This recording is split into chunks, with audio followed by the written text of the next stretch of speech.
Hello, I'm Grandmaster Alejandro Ramirez, here to bring you an absolutely titanic struggle between the world champion Magnus Carlsen seeking his defense here in Dubai in the 2021 World Championship against his opponent Jan Nepomniachtchi. And finally, we have a decisive game that's opened up the match. Let's jump in the action. The game started with an unusual opening as Magnus started d4, knight f6, knight f3, d5, and g3, trying to avoid the mainline Catalans that Nepo surely had prepared for this match. Instead, he's using a little bit of a different move order to get to a position that was less well known for both players. And he more or less achieved it after e6, bishop g2, and we're going to skip ahead a little bit here. Getting into this position with the move c4 certainly was in Magnus Carlsen's preparation, but surprisingly, after d takes c4, queen c2, queen e7, the gambit knight bd2 appeared on the board. The offering of a pawn here on b3 is certainly not to Nepo's liking, and he must have smelled that there was some sort of trap waiting for him in this position. After the move c takes b3, knight takes b3, bishop d6, the somewhat surprising knight fd2 is given as one of many options for white to obtain full compensation for the pawn, even though it's unclear if it's more than enough for equality.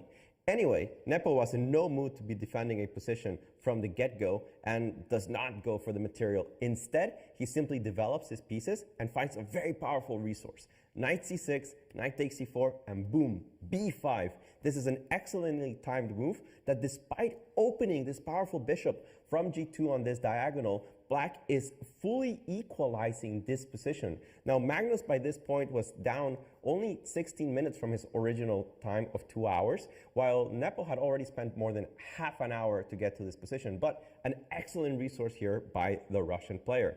After knight ce5, the point is that knight b4 is a greatly timed move, attacking this queen on c2, and it doesn't have a great square to go to.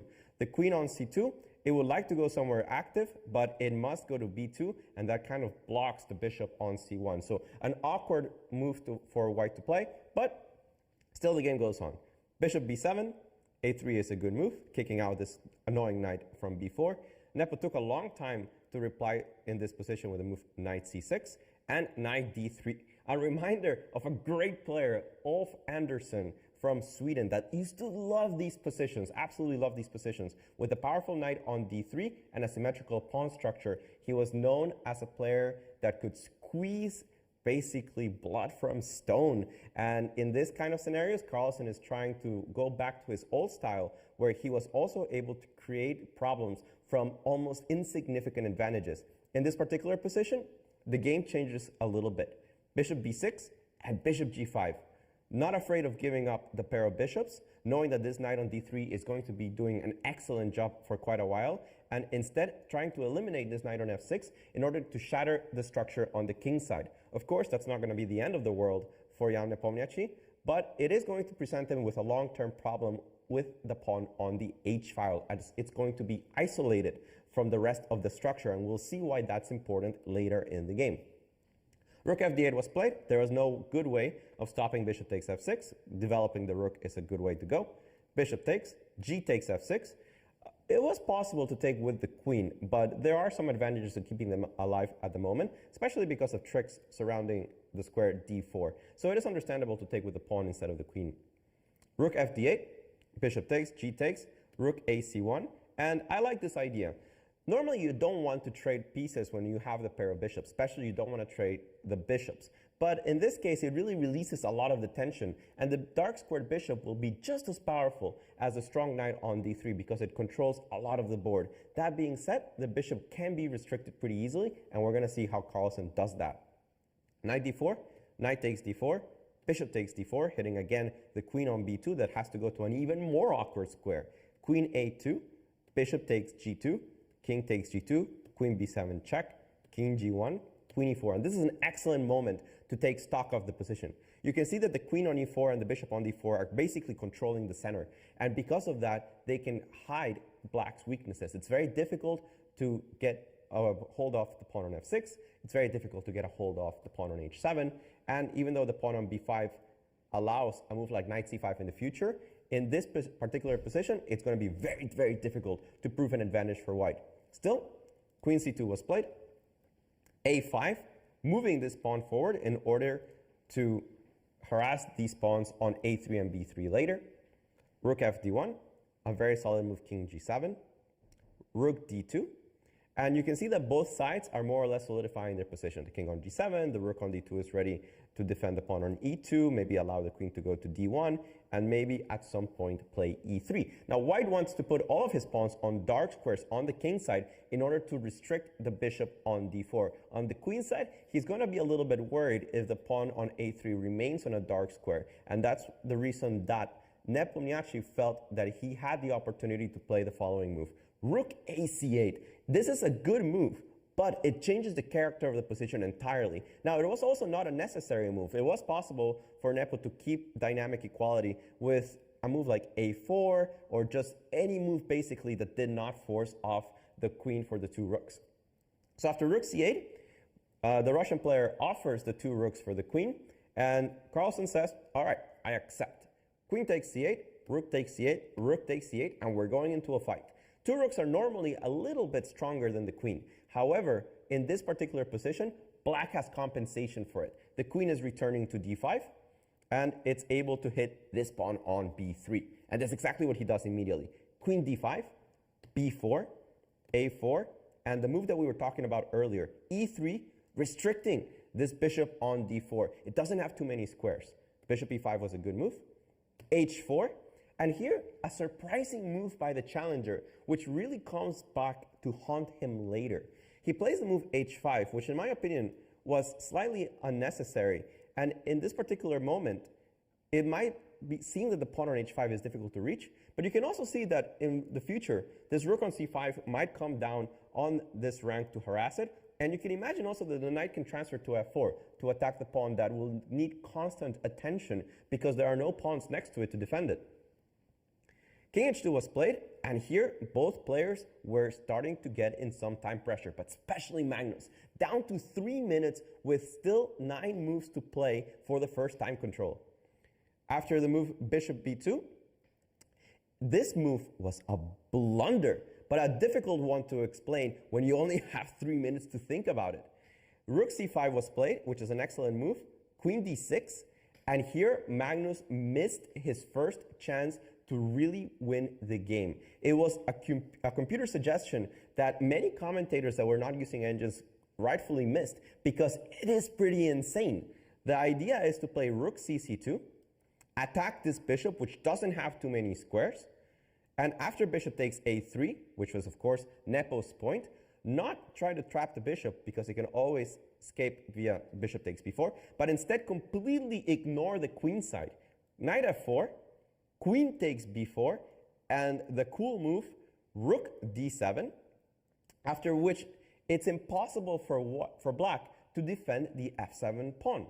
There is no maneuver of the queens, despite the fact that it's incredibly powerful, to a square like e8 or g6, because g6 is controlled, and there is no path for it to go to e8 in order to defend this weakness on f7. And if you don't defend this weakness, the rook is coming from c2 to c7, taking that pawn, and it doesn't matter that you have two passed pawns on the queen side. The rooks and the knights are strong enough to create mating patterns against the weakened king, and it would have been all over for the Russian player this early on. The computers were given a huge advantage here by this point, but the world champion missed it.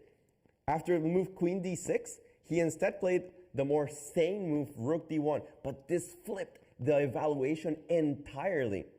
Bishop takes a3 was played, an obvious move by this point. Rook takes b5, and the very strong queen d7. And after rook c5, it is a little strange that Nepo, despite having 7 minutes, didn't take on b4. I think this was the correct moment to do so. Of course, you cannot recapture on b4 because of the pin down with the rook on d1, and this pawn starts to become a menace. You can imagine it just pushing and pushing and pushing. Of course, you are a little bit worried about losing the h5 pawn, but to be honest, it's not a very important pawn right now. It's the a3 pawn, soon to be on a3, that is going to be harassing the white position. Instead, e5 was played, and another couple of dubious moves by both sides. Rook c2, again, with very, very little time on the clock, trying to get to move 40, where they would be added an additional hour of gameplay. Rook c2, again, you could play bishop takes b4, with the tactical point that after rook c1, that defends this rook on d1 and allows knight takes e5 and knight takes b4, there's the very, very ingenious idea, bishop a3, rook a1, queen g4, attacking this rook on d1. But instead, he misses this opportunity, queen d5 is played, and again, another mischance. Rook dd2, queen b3, rook a2, and in severe time pressure, Magnus Carlsen with 32 seconds, Jan Nepomniachtchi with 1:27 plays the bad move e4, allowing knight c5, queen takes b4, and both players must have missed that white is not compelled to take on e4 immediately, and this pawn can be taken at a later point. This pawn is not as important as a4. And if you play the move rook dc2, it is quite interesting that there is no way of defending against knight takes a4, queen takes a4, rook c3, attacking this bishop on a3 yet again, and the resulting endgame would have been incredibly unpleasant to defend for the Russian player. But still, he found himself in this endgame where the two rooks and the knight are certainly superior to the bishop and the queen. However, this pawn on a4 is still saving black's position. It's a counterplay that, because it's all the way on a3, is difficult to get rid of. Here the players started to dance with each other a little bit. Knight f4, queen a5, rook a2. White is trying to maneuver a way to get to this pawn on a3, and he brings the knight this way. King g1 first, knight e2, trying to go knight d4 and knight c2, and trying to finally corral this pawn. And here Nepo must have not found the easiest way to defend, because truth be told, there was no real threat. And in this position, after the move king g6, just to pass the move to give an example, the move knight c2 can be met with queen b3, a very important resource, because after knight takes a3, the move bishop e5 embarrasses white's position. You cannot keep the rooks defending each other, and white loses just about enough material for black to make an easy draw. Still, there would have been quite a fight going on after this, but instead of that, Nepo played the surprising move queen e4, completely changing the character of the position. Because after rook takes a3, you cannot really take on a3. This version of this endgame has this knight already controlling f3, which means that the f2 pawn is impossible to attack. White will have time to establish a rook on f5, and this will be a very painful endgame to defend. Instead, the Russian player takes on h4, king g1 is played, and queen e4, and we have to reassess the position. The situation on the king side is dire for the pawns, but there's such limited amount of material left that it's not easy for Carlsen to make progress. He needs to maneuver in such a way that he starts harassing the pawns without letting Nepo play the key break h4. And the next moves really revolve around this. Can black get in the move h4 or not? And for a very long time, he is unable to do so. Let's take a look at their dance. Rook a4, bishop e5. And I'm going to go a little bit quickly here because they just went around and around for quite a while trying to make some sort of progress. And the truth is, black is doing okay. However, it's going to take a long time for the defense to prove easy. At this point, there is some pressure on e3, but the white rooks are simply harassing the king, they're harassing the pawn, they're harassing the bishop, and it's difficult as a human being to keep up precision at this point. You're always defending against threats, you're never creating threats on your own. And eventually, he makes this slight mistake with the move bishop a7. It doesn't seem like it's a mistake at all. It looks like any of the moves that we've just seen. But unfortunately for Nepo, it allows this sequence of moves. And after rook b5, bishop a5, a repetition of moves here, as both players were getting into yet again time pressure. Rook takes f5 is played, and finally a pawn drops. Now, of course, Nepo had foreseen that this pawn was dropping and had a resource against it. The cool move queen d3 attacks this rook, attacks this rook, attacks this pawn, and white cannot keep everything together. If he plays either one of the rooks to e5, bishop takes e3 check, awesome move. The rook has to return to e3, and that blunders the rook on b5.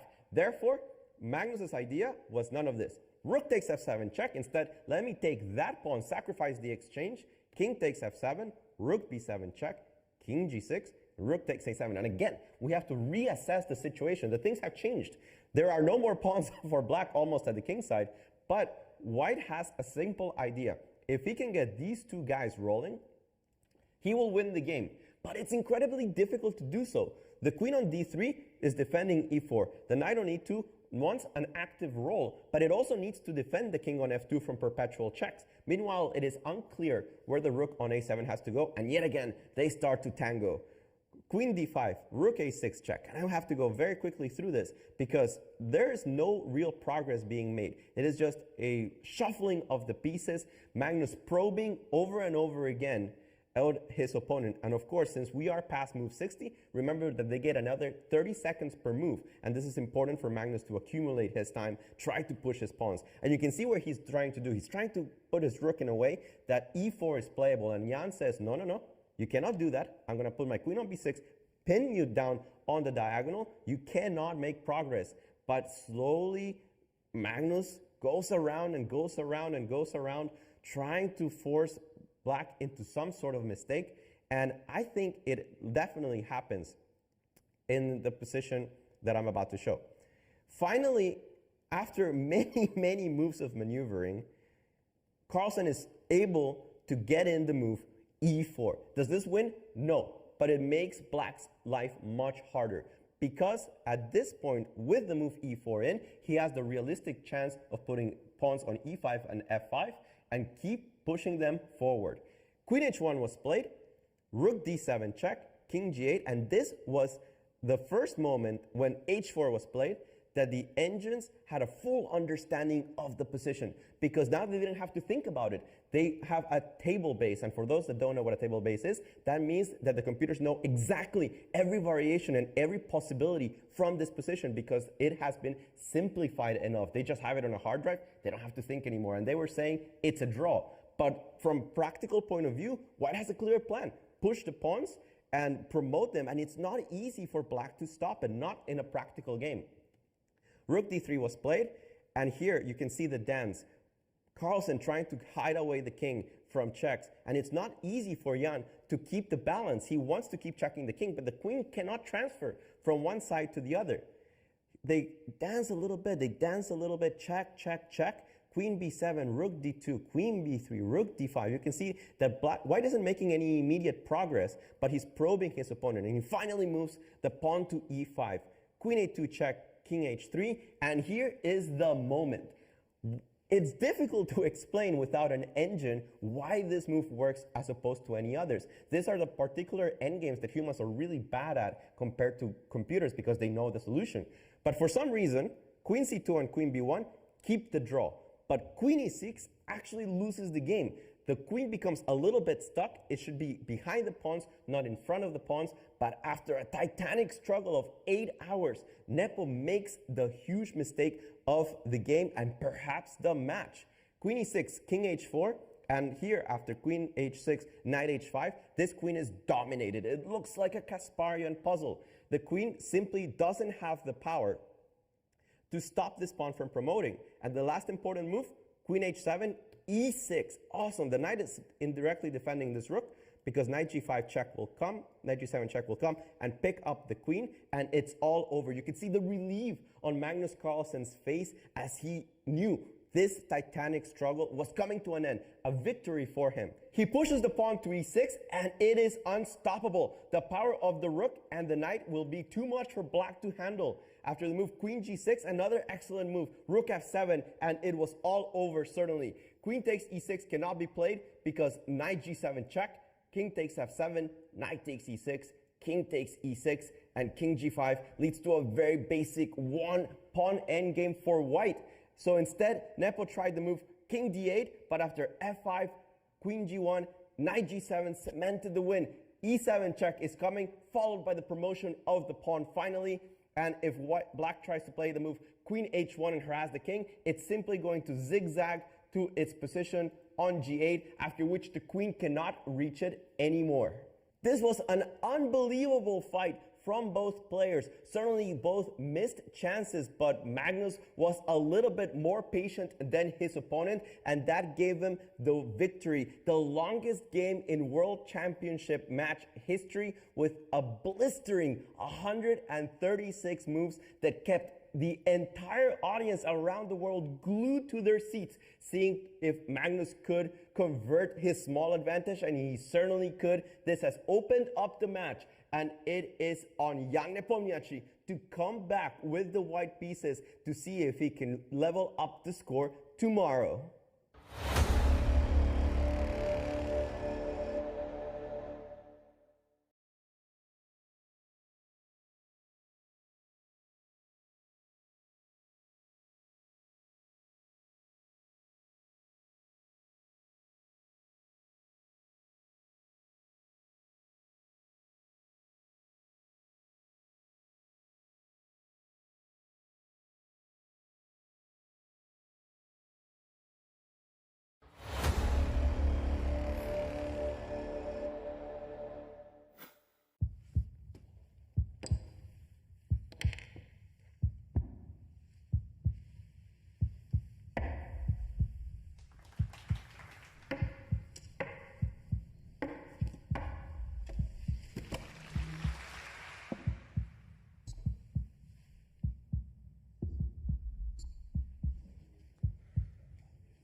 It's Expo 2020 and the world is here as well. If everybody in the world loved everybody in the world,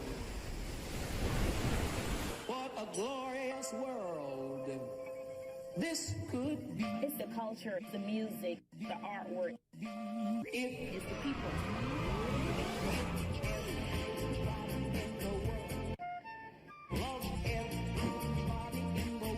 Deutschland by Nacht. Glorious world this could be.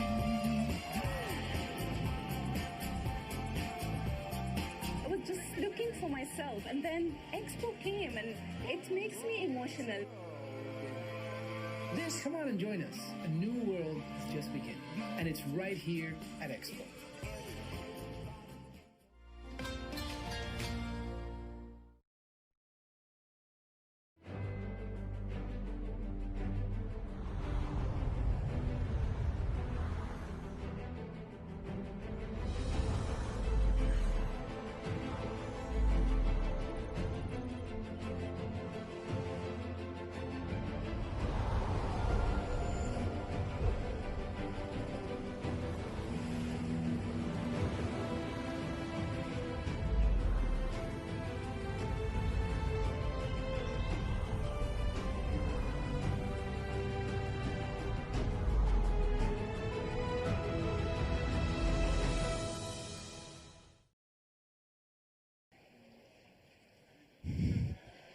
Ladies and gentlemen, welcome to the show. It's day 7 and game 7 of the World Championship match between Magnus Carlsen and Jan Nepomniachtchi. And what a crazy day we had yesterday. It was absolutely amazing, completely insane. The game that broke all the records. It's the longest game in the history of World Championship matches. Lasted for 136 moves. The game that started yesterday and finished today. And also there was a record of people who watched the streams, because at some point there were 600,000 viewers watching chess on different chess platforms. And that's absolutely amazing. Yes, it was dramatic because a match would look very, very even, suddenly had its breakthrough. It came multiple times in one game. So it was a very back and forth game, as you can imagine. And the end game was just perfect, just excellent technique. And I wonder who will be more exhausted, the winner or the loser, because it must be draining for both of them. So I wonder who will have recovered better for today's fight, because it's a fresh day. Yeah, of course, it was such a tough day for both players. Magnus won that game, and I think he must be more happy about it. And well, I believe it was easier for him to overcome all this day and all this tiredness. But also credits to Jan, who came to the press conference, who tried his best, who gave his opinions. He did really well, in my opinion, too. Yes, he not only turned up, but he actually gave correct answers. He didn't just mutter something and go. So clearly a man who can take a bad day, and I'm sure he'll be back today in some shape. But what his team was able to prepare for him in the meantime, I don't know, because clearly it's a dramatic change in the situation. We don't know yet, but we'll know it very soon because the game is about to start. Exactly in 8 minutes, we will see the first move in the game and also the opening which will come. And today Jan is playing with white pieces, so I believe he will try to punch back. And what can we expect at the first move? It really depends what he has prepared on the rest day, because I don't think he could have changed something last night. But at the same time, they're in a completely new situation. My feeling would be not to get desperate yet, but still fight like he was always planning to do, and that would be what I expect him to do. But we'll see how he reacts. So 6 games have been played, and there are still 8 to go in the classical portion. The score at the moment is 3.5 to 2.5 in Magnus' favor.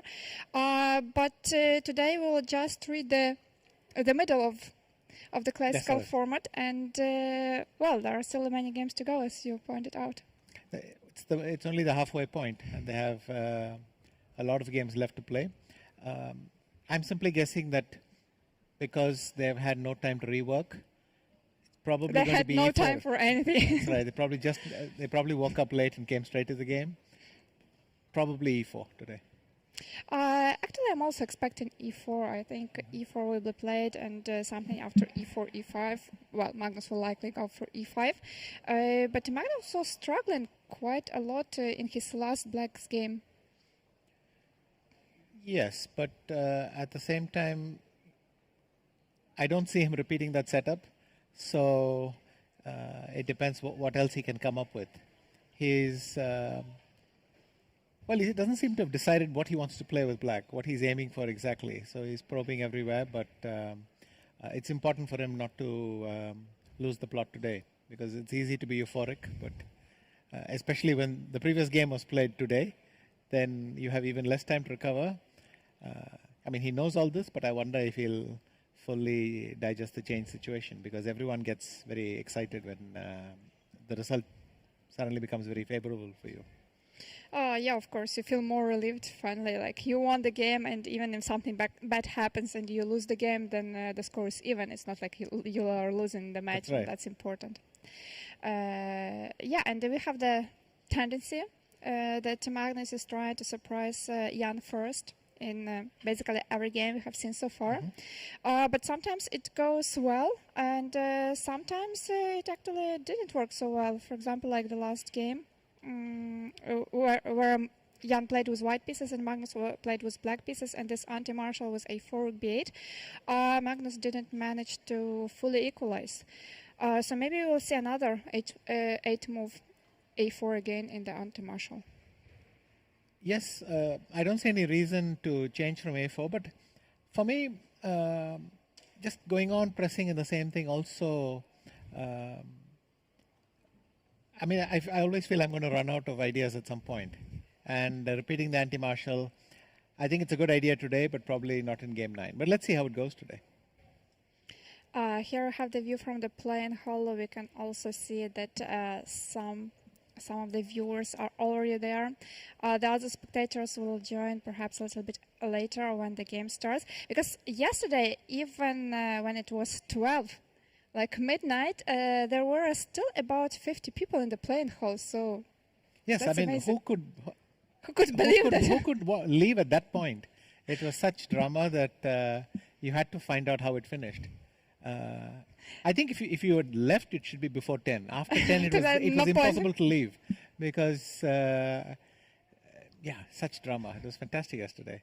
And in fact, the number of viewers was increasing, not decreasing or not even staying flat. It was increasing. Clearly people said, you know what, come and watch this. And there must have been that effect.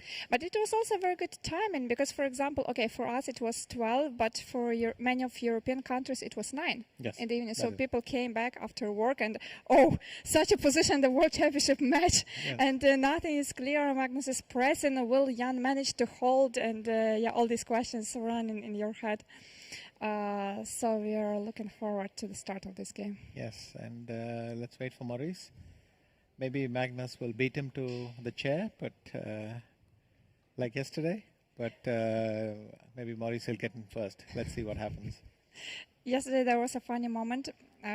Maurice is introducing the players before each round. But yesterday Magnus was already sitting in the chair. Right. So Maurice just said, okay, here we have the world champion. And let's welcome the challenger, Jan Nepomniachtchi. Yep. So that was a good point. We can see 2 big screens, but today we are not there, apparently. No, today we are not on the... We can ask everyone to wave, but I don't think they'll wave back. Maybe we'll be there a bit later as we are getting some updates, but right now, the viewers are having... the viewers can see the players coming. And Maurice is already there. I can see him standing behind Maurice is ready and... the board. Your Excellencies. Oh, okay. Distinguished guests, ladies and gentlemen, I'm Maurice Ashley, and it is my pleasure to welcome you to the FIDE World Championship Dubai 2021 here at Expo Dubai. We had 6 exciting games so far, and finally a breakthrough in Game 6. World champion Magnus Carlsen was able to win, and he now leads the event 3.5 points to 2.5 points. But it is time for Game 7. Let us introduce the players. Playing with the white pieces, the challenger from Russia, Jan Nepomniachtchi.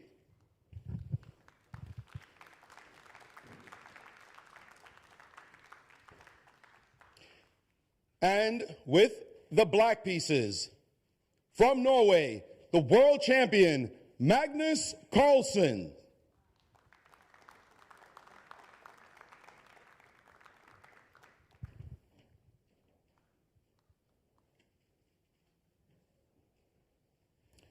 Today is Russia Day at Expo Dubai, and representing Russia, the Minister of Industry and Trade,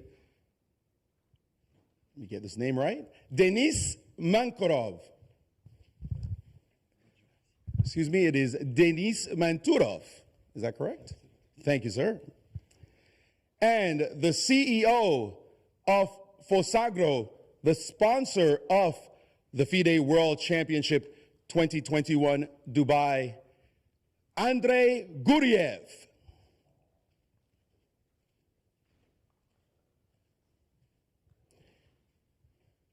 Mr. Guriev will be making the first move. Sir?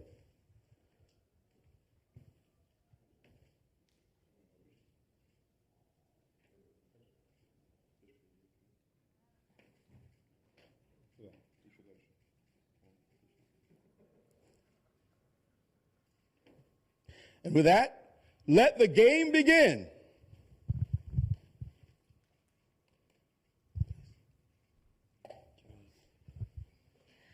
And let the game begin. E4 has been played. E4 That's what we predicted.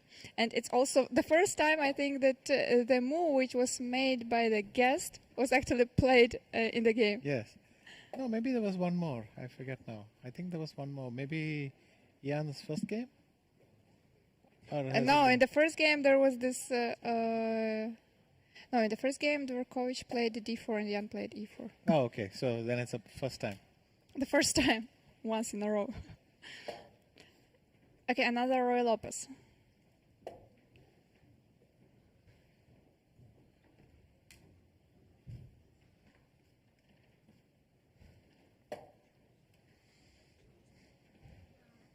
Okay, let's go with quick questions. 6 move d3 or 6 move rook e1? Visha? Well, rook e1. A marshal or anti-marshal? Anti-marshal. Will the game be finished before the first time control or after it? After. Will we have a decisive game today or not? No. Okay, that was Viswanathan Anand. Thanks for your short interview. Rook e1, so one guess is correct. Let's see how many of these you will You should make. ask me, will he go back to b3? I would have got a second one. I'll make your Okay, life a bit tougher. anti-marshal, second guess. Second, okay. You should ask me h3 or f4. Then at least we split the thing. But he's And going he back is for rook repeating b8. rook b8. That's a bit surprising. We didn't like his position so much in the game where he played rook b8. We preferred it much more after bishop b7, and actually I expected b4 because it's b4. Is it like the main move? Yes. Yeah. Well, at least it was the main move. So I thought that Magnus would try that, but Magnus repeated with rook b8 and h3. So far they are repeating game 5. Yes. Game 5, which was played the day before yesterday. d6. c3 was played.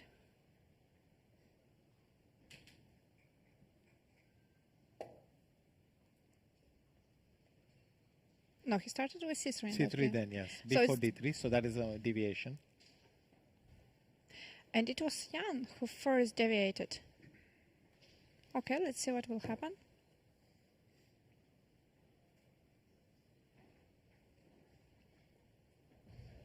Once again, a very rare line. Obviously, Magnus prepared some improvement after c3. And, well, d3 must be the move he also checked at home. How many games do you have in the database after d3?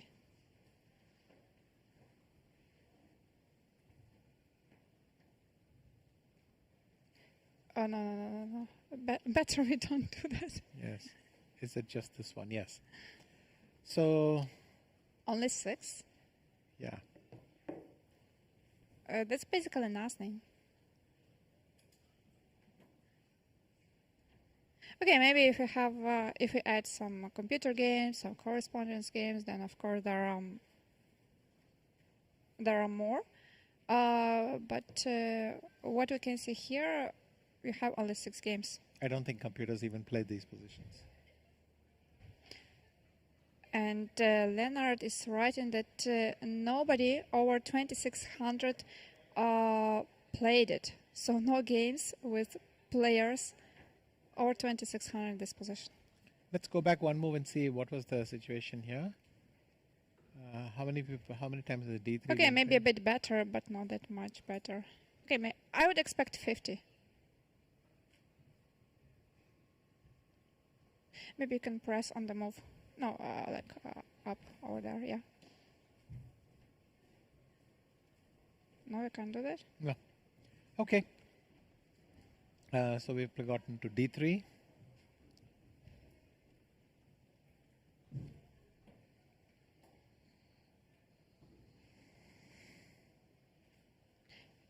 And what can be the difference between d3 and c3? Well, c3 was... well, knight prepared c3 is also- one obvious move, maybe? Yeah, maybe he wants knight c3. Now it's very unlikely he will try to push d4, but he keeps the option of knight c3.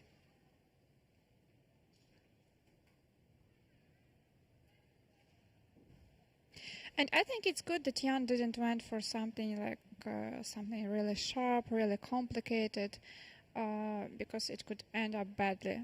But something like that, well, safe position, he'll try to press a little bit.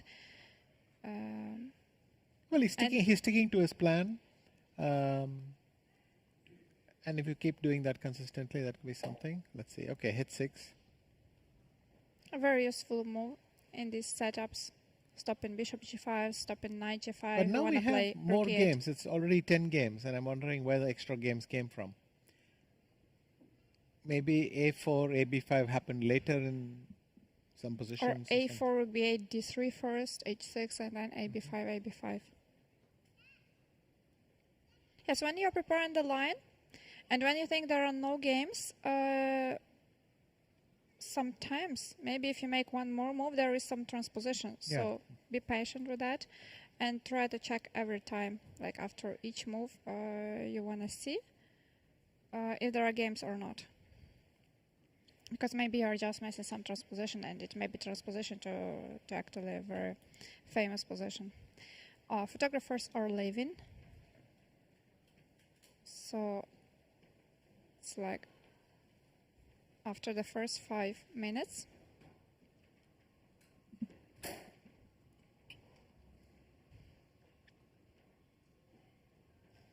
Jan is going to come back soon.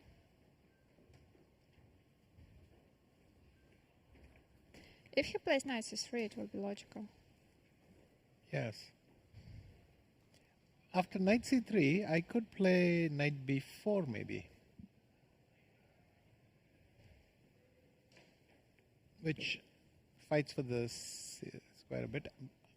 d4 is, well, might even work. Something like that might be possible. If not knight b4, what else can I do? Rook e8,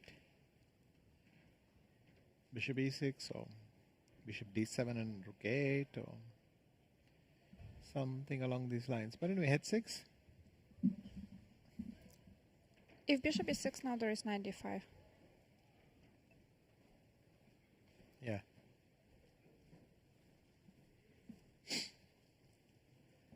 But wait, if I take and I go knight b4, you played d4, right? I was going to play d4. A knight c3 played. e4, and this should be better for white, I think. I mean, it is 2 bishops, Yeah, knight e4. and the 2 bishops should give white a small edge. And also there are some weak light squares.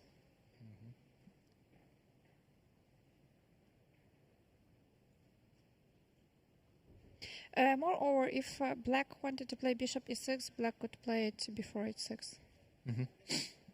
That was more reasonable. Yeah.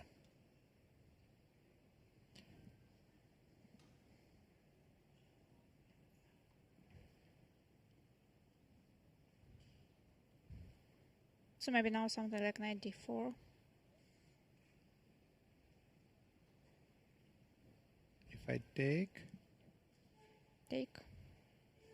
knight d5, Take again. bishop d5, I guess. And it's quite similar to all these setups with 6 move d3. Well, at least in that, with the 6 move d3, I would have f4 here. But the rook has already come to e1. Arbiter is checking the temperature again in the playing hall. It's like every day. The story is repeating. Yeah.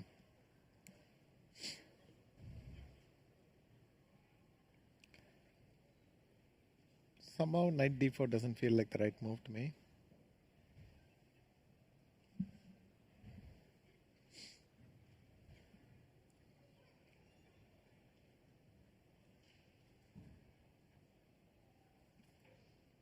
And what is the right one? I think still rook e8 is possible. Go the standard route. Rook e8, I was a bit concerned about knight d5. Bishop f8 or No, first rook e8.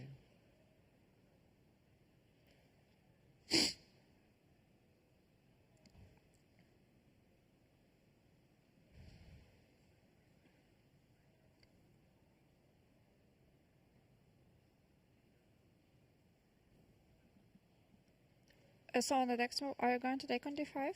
Yes, and then play knight Knight e7. But e7. maybe that's just better for white. I don't know. If I can go bishop e3, then I can't really do that. Let's say we take on d5. Bishop takes, and maybe bishop a7 d7 or b7. But this looks better for white, doesn't it? Somehow it looks favorable for white. I don't know what black should play here. I'm not sure I would have played h6 if I was... So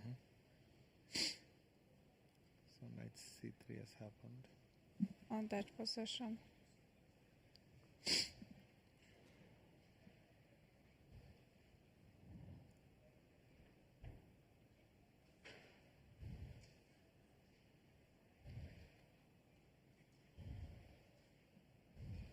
It's better to keep this e7 bishop, right? In what sense? Oh no, I'm just asking, like after knight d5, should we do something like rook e8, bishop f8, or be ready to take on d5, or we can give this e7 bishop? I think we can give the e7 bishop because you won't get the two bishops. If you take, I'll exchange the second bishop. And so I should be okay, I think, no? But after knight d5, bishop e6, white can wait before Bishop taking d2 or bishop e3 or something like that, right? c3 maybe.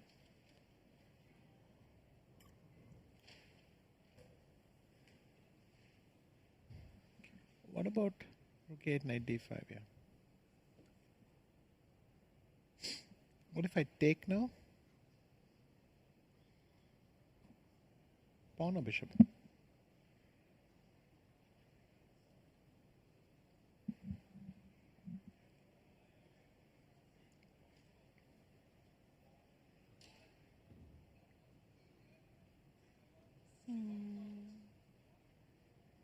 Maybe bishop, because if pawn takes d5, knight d4, I don't see how I can use it. Yes, if you exchange all the thing, the only thing you have is that this pawn is over here and black's pawn is weak, whereas white's pawn is defended by the knight, by the bishop. But I don't know, perhaps bishop d2 and rook a7 is a ready-made option. So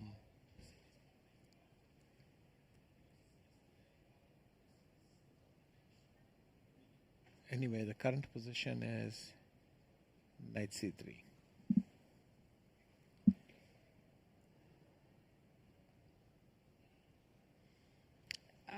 Is it like the first game where Magnus was surprised first? What about knight d7 here? Or is just bishop e3? I think is probably very good.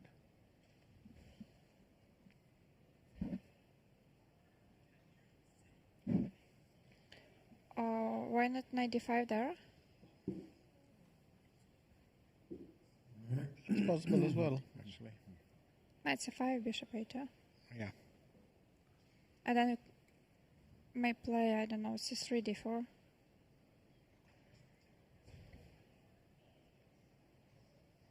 c3, yeah.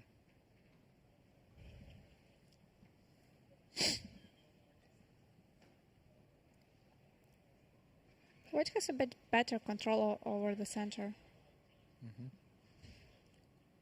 Yeah, it seems pleasant for white already, in the sense that I can make very natural moves and already black is under some pressure.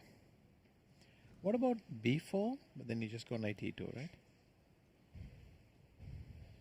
Or perhaps even knight d5.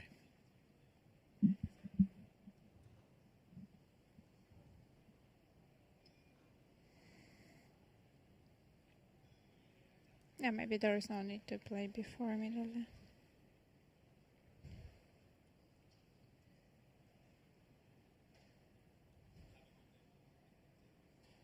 Knight c3.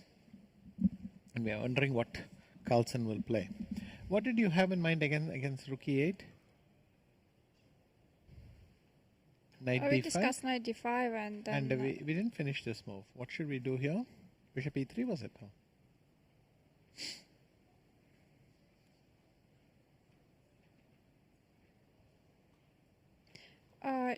Yeah, we spoke about bishop e3 now. Bishop e3, knight d5, bishop d5.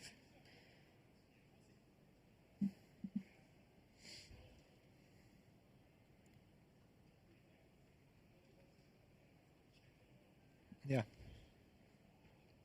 Anyway, it looks pleasant for white again. So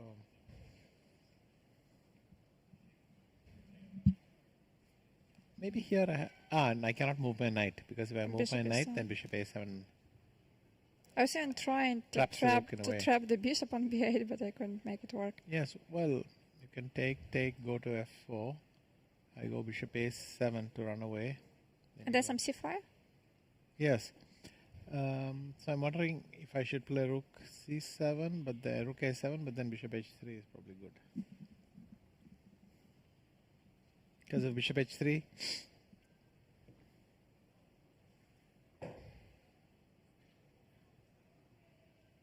It's already a bit scary for white. Bishop Yes. c7, queen f6.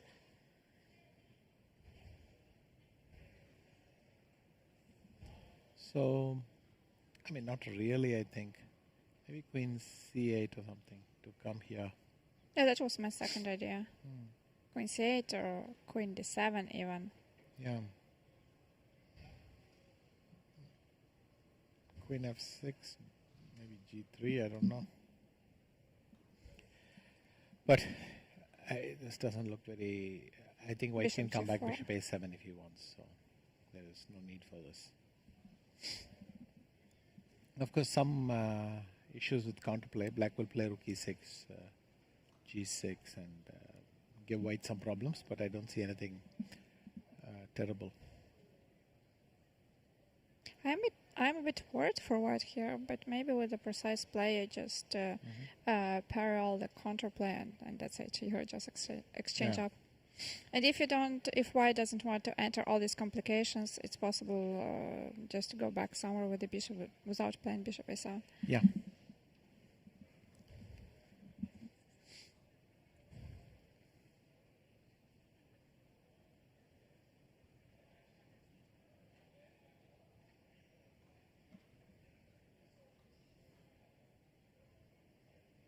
What can you say looking at Magnus' face?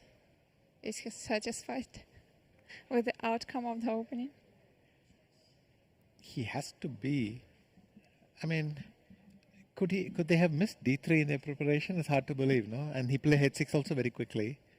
But on the other hand, is he not well prepared, or is he just... Maybe he's still sleeping like a little bit. He has plenty of time. Yes. Or what could happen if he played bishop e6 instead of h6? I think this is the move that I like the most. So bishop e6 here, yeah.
Magnus is about to make a move.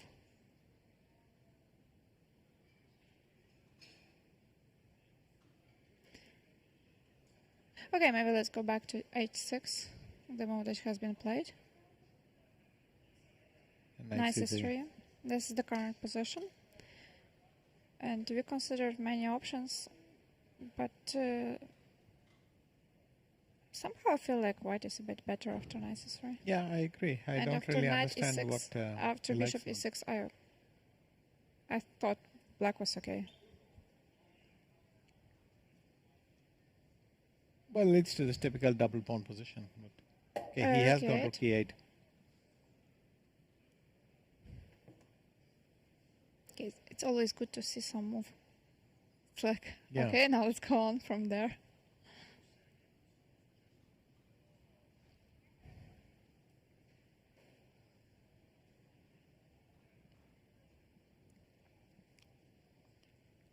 So knight d5 looks logical. Yes, so we were going to do just this move. And we already have it here.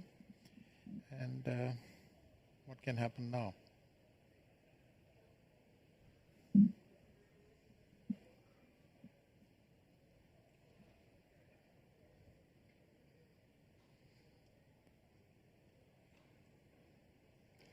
And no idea.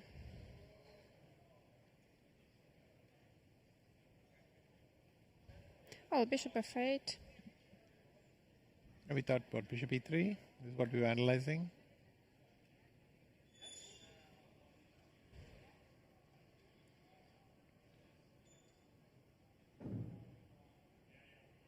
What is the white's plan after that? Maybe you can just develop with, I don't know, Bishop e6. bishop d7, bishop e6. Yeah.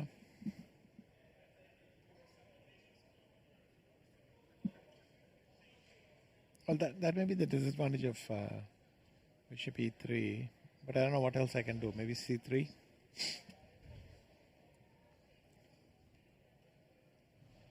Okay, bishop d7.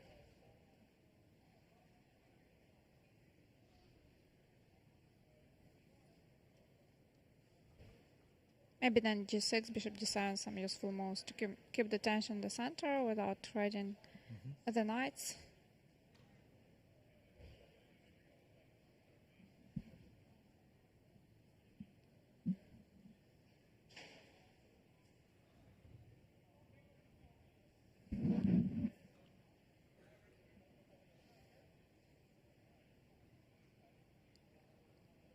Takes. Can I take advantage of this in some way? d4 maybe.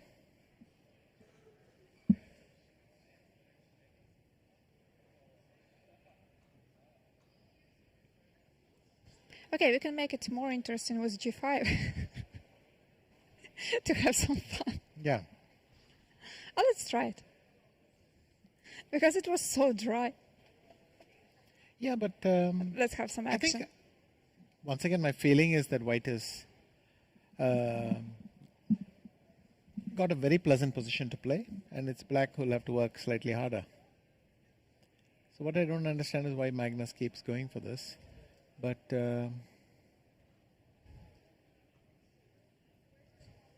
instead of bishop f8, what happens if I take here? Take with the pawn or the bishop? Bishop, right? We thought bishop takes. Yeah, and then let me go knight b4. Okay, I have to preserve the bishop, so bishop e3. c5.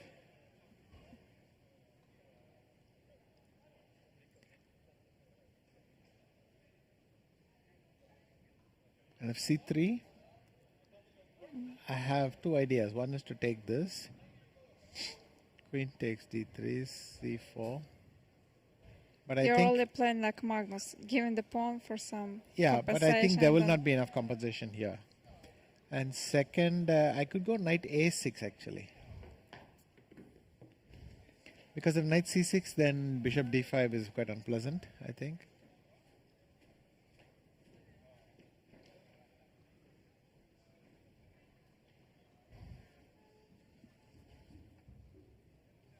How much unpleasant is it? Probably not very much, but Bishop d7, yes. bishop d7.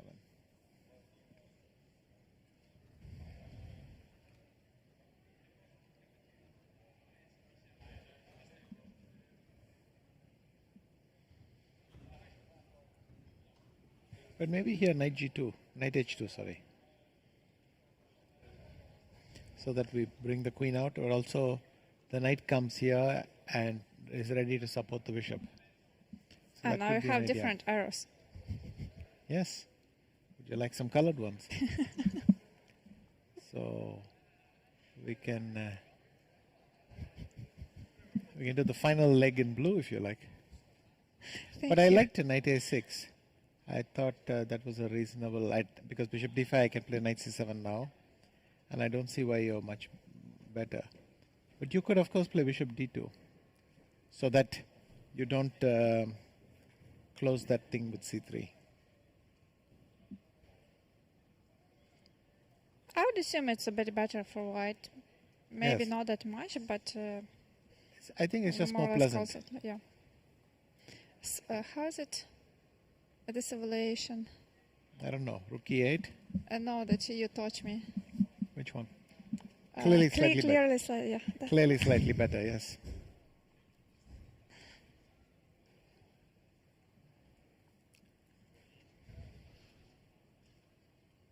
So rook 8 was the yeah, and 95 played. Okay, so far we are more or less guessing the moves.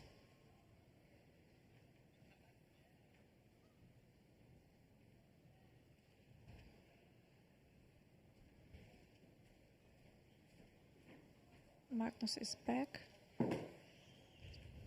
So now the question is, will he play bishop f8, trying to keep that bishop? We also, I think, analyzed bishop e6. And knight e5 is also possible. Is that okay? Or k8, knight e5 was played. That's straightforward. And Jan did it instantly. Magnus has already spent 20 minutes to get here. Shall we try bishop e6 and We then already c3? tried Yeah? bishop e6. Well, let's try No, it we again. didn't. Oh, let's try it. You want to try harder? Okay, let's do it. So bishop e6, c3. c3. Let me go bishop f8. Then what is it? d4? No, but then I'll take. And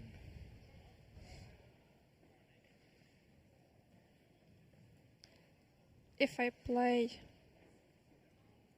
d4 might be a reasonable move actually. Now that I think about it, if you take. Ah no, this can work.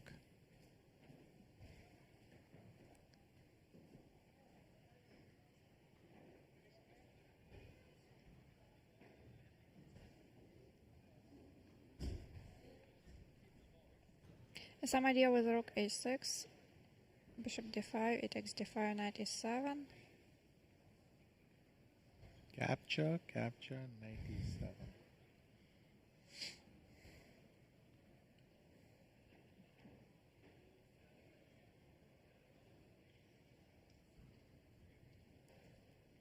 What did that after c4? D takes c4. D takes. Yes. Maybe rook 8.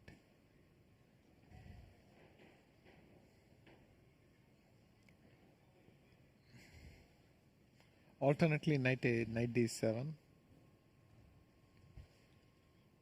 Trying to land something on This f5. starts again. What starts again? Your knights.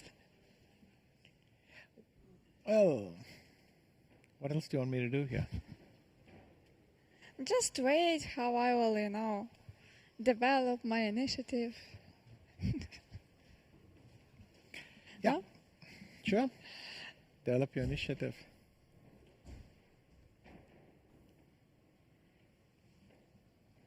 Bishop a4. Okay, knight c5. Bishop e8. And bishop b5. And maybe white's better here. Yeah. I mean, could be slightly better for white.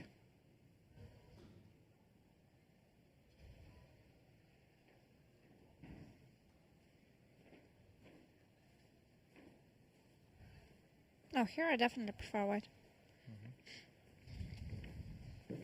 Even with So your rook 8. knights. You have to take, Yes, I think. I also think so. Well, you could have gone rook a4 or something, but I don't think it looks very brilliant. But then I just queen d7. Maybe. Okay. Bishop a4, rook b8, b3. I don't know who is better. I would say white is better. Even like this. But it's true that somehow black's knights now miss a lot of key squares. The knight can't go to that square. okay, white can make progress, like, I don't know, bishop d2, queen c2, then slowly trying to push b4. I agree. To me, it just looks slightly better for black. For white? Sorry, for white. Just a pleasant... you get the feeling black didn't completely equalize here.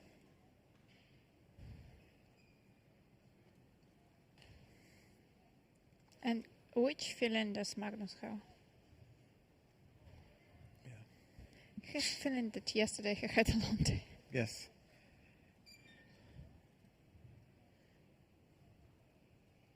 But Jan came well prepared for this game. In what sense? In like opening preparation, and it seems also psychological preparation. So going bishop f8. Okay, good. So what is he threatening? He's threatening basically knight takes d5 and knight e7, but he's also threatening bishop e6. Which, by the way, he was threatening without is rook maybe e8 as well. a strong word for that. Intending to play, maybe? So bishop e3.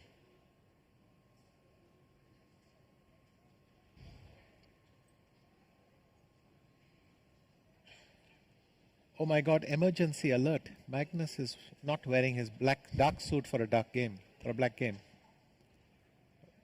We thought we had his fashion. We had at least figured out his fashion, even if we have no idea of his preparation. Maybe someone told him about that.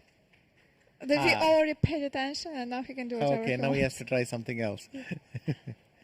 Okay. But you know his strategy with all these jackets, like black jacket when you're playing with black pieces, light jacket when you're playing with the white pieces, and he was doing well. And now he changed it. Maybe he shouldn't change. Well, the thing things is, when they are going in the right direction. Isn't he also swapping colors? He's going with shorts? Light white T-shirt with a dark suit and dark.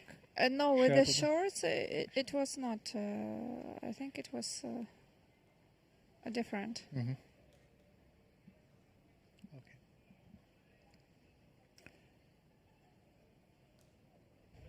By the way, I wanted to ask you that question yesterday, but okay, I'll ask it today.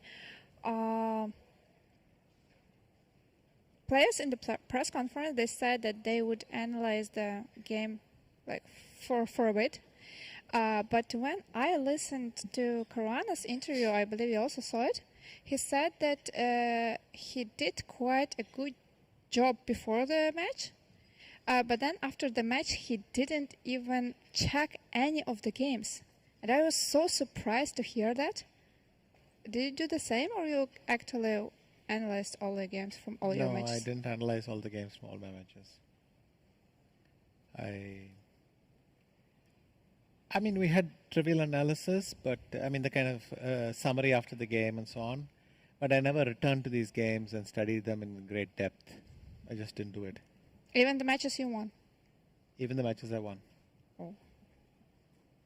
So, maybe this like post-game analysis is a bit exaggerated in terms of making progress. Or for like lower-rated players, it's better to actually go carefully through all their games. No, the conclusions are woven in. My team would put in the improvements and the learnings, but I think it is beneficial to go back and look at these moments in great depth. The problem also is that when you remember this too intensely, then it's difficult to, because now you know what you should have done. And it's very difficult to go back and see and feel again how difficult it was at the board. And that's the missing thing. I would usually just move on to the next match and so on. Yeah, better just to forget the previous game. Even when you're playing the World Championship match, yeah? And even if it was a draw, or just like a normal result, it's still better just to forget about it and move forward? I think you end up doing it because your focus shifts to the next game and so on, and you keep moving along. Yeah, but some of the moments, they are still staying in your head. So how to get rid of them, especially if they are like bad moments. For example, Jan was in a very difficult situation. He lost the game, and also it was a very tough game, very long one. So how to forget about these games? I don't think it's in your control. You either forget it or put it aside to the best of your ability, but it doesn't let you. I think you cannot, the whole night your head will keep playing your game over and over. That's what sometimes happening to me if there is some really important game, and especially if it ended not the way I wanted to. Sometimes, okay, you go to bed and you wake up in the middle of the night, and in front of yourself you see this position where you made a mistake, and it's like a nightmare. It's worse than a nightmare. I know. And you can't fall asleep, and then you stay with this position like in this Queen's Gambit movie, and you are watching and like, okay, how could I play this? How did I see that? Why did I do this or that? And it's just like sometimes until the very morning, and then, okay, you didn't sleep well, and you have to play another game again. So it's quite difficult. Yes, I mean, the painful moments especially, they're too painful to go and study. Even after many years, some of the defeats I cannot bear to look at. Because the problem is when I look at the game, I remember how bad I felt. And it's too... and it doesn't even have to be a world championship. There are also the painful moments when I look at the game, I feel uncomfortable and you want to stop looking. So that is a bit of a problem. So it is a good idea to look at your games and learn from them if you can. If you can. If it's too painful, then, well, you take your pick. On the other hand, well, especially when you're, let's say, on the starting level, I think you have to go through it, because otherwise you will keep on making the same mistakes and it will never end. Yes, but what you can do is look at only the thing that bothered you. You don't have to look at the whole game necessarily. But if you failed at one moment or something could be done better, then you might just take that example out and look at it. So yeah, but there are maybe a lot of other moments, very instructive ones. So you can even... That's what I said. You look at the instructive bits and... yeah, but just imagine you're, let's say, 1500 player. I mean, just like that. You play some game, some classical game better, because you can actually analyze something out of it. If you play a blitz game, well, you play something, you blunder, and that's how it ends. Or you won because of the blunder, usually. And, well, you play the classical game, you come back, and let's say you don't have a trainer who will point out all the most important things. So you will go through the whole game. You will not just check one of the moments where you think that you made a mistake. Yes, no, but I thought you were asking me, do I look at the games? You know, actually, I think Kasparov used to do it because he motivated himself by writing books about the matches. And then he was forced to look at great depth. But otherwise, I simply think the painful bits you don't want to relive. Well, maybe that's me. Okay, that's interesting. But I study a lot of my games. It's just not necessarily I want to sit and focus only on the match. But if there was something that I feel I can learn from, I might return to that. But I don't think I ever sat and thought about a match for very long. I mean, my 95 match, I don't remember at all. So... with Kasparov? Yeah, I basically just forgotten about it. So okay, it was played quite long ago. That is true, but I think I forgot about it quite quickly even then. So.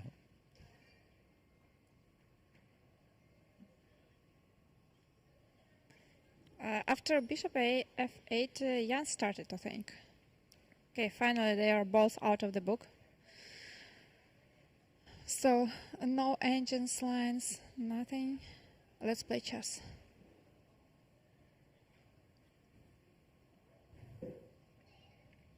What did we analyze that? Bishop E3, okay. Bishop E3 or Bishop D2, I think one or the other we were looking at. We also mentioned C3. Maybe knight F6. I don't really see benefits from knight F6, queen F6.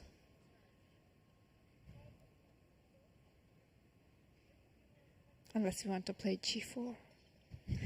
I was considering it. You were about to say that. No, you know this line with the king on e1? Yeah. That I you know take that on line. f6, queen takes f6, and they play Rook rook g1 g1. with the idea of g4. Oh, yeah, maybe we can show it. Well, how do we show it? It comes in another line. But just, Maybe I can. Okay, no, I'll show before it. crossline. No, you can do it here. Bishop c5. Oh, you don't do it after crossline. That's true. Yes. So it's fifth move, d3.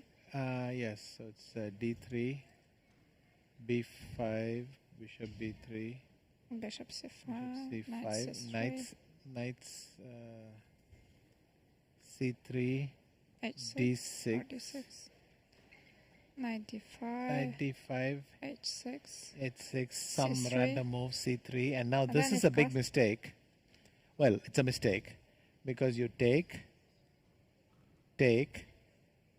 bishop d5, Bishop d7. pinning the rook, so you have to play bishop d7, and then this very nice move, rook g1. And because it's pinned, the black cannot stop g4, and when g4 comes, it's a very strong attack. And g5. So I think once maybe Mamedyarov just sacrificed. Yeah, after like half an hour of thoughts. Yeah, he just sacrificed the exchange just not to Even some. have to, because he feared the attack so much. Also, now white has committed the rook on g1, but anyway, that's the example we were both thinking of here. But I don't see any relevance in our position because Maybe we can also show Kramnik's game against. what do you do rook with the king on g8. g1? Yeah. It's a very similar idea. But do you remember in which position it was played? Yes. The Berlin, Berlin, right? yeah. Against Levon. Yeah, that one. The Berlin in Berlin. Yeah, the Berlin in Berlin. Okay, let's show it. Because it's a very similar idea and it's very instructive. Like earlier, people didn't even consider that, but now even the engines they suggest it as a top line.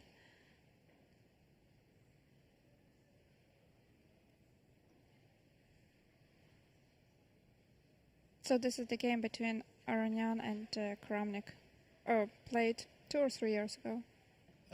3 years ago, so March 2018, in the candidates tournament in Berlin. And this is the Berlin defense. So that was the reference to the Berlin in Berlin. And this line used to be popular. It's a clever idea. You try to play h3 so that the bishop cannot come here and pin. And Kramnik single-handedly proved that this move almost wins. Okay, Because it's you play definitely like after g5, rook g8, the and computer then already if you says capture it's it, better. then the rook faces directly against the king. Okay, I'm a bit sure I'll get harder. the... No, yeah. but make it to g3, g2. No. Anna makes me do all the work and just makes fun of it, but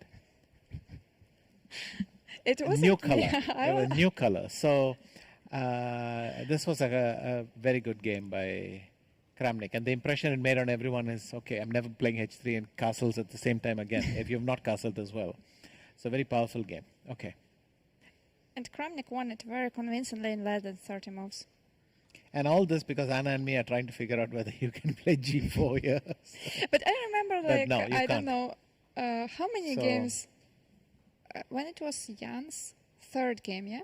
You suggested some g4 idea.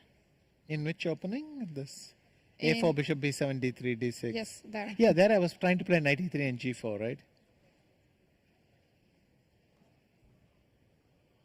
So now I'm checking it. Check it. I didn't take you on my laptop today. Yes.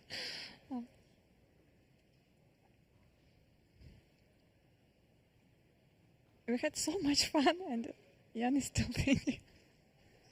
That's killing. Oh, okay, he heard us.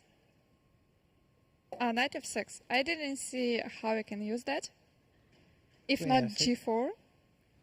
But the queen itself is slightly misplaced, so that itself could be a factor. I don't know how to use it, but On the other hand, if black takes on d5, bishop d5, you get a tempo. Well, after knight e7, it's also questionable because maybe the bishop will have to move. yes. When the move is obvious, sometimes I just come to the board, make the move first, and then write 2 moves, saving 10 seconds of time. Sometimes you need it, you know. You don't do that? No. Uh-huh. I have written down 2 moves at a time, 3 moves at a time, but also it's not like I plan to do it. Sometimes it's just you blitz a couple of moves and then you can put it, but I'm not as calculating as you are. 10 seconds, I can use that later and so on. I think it's just a habit. You see, it's just very obvious.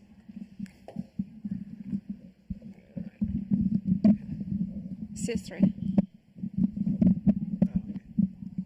What happened?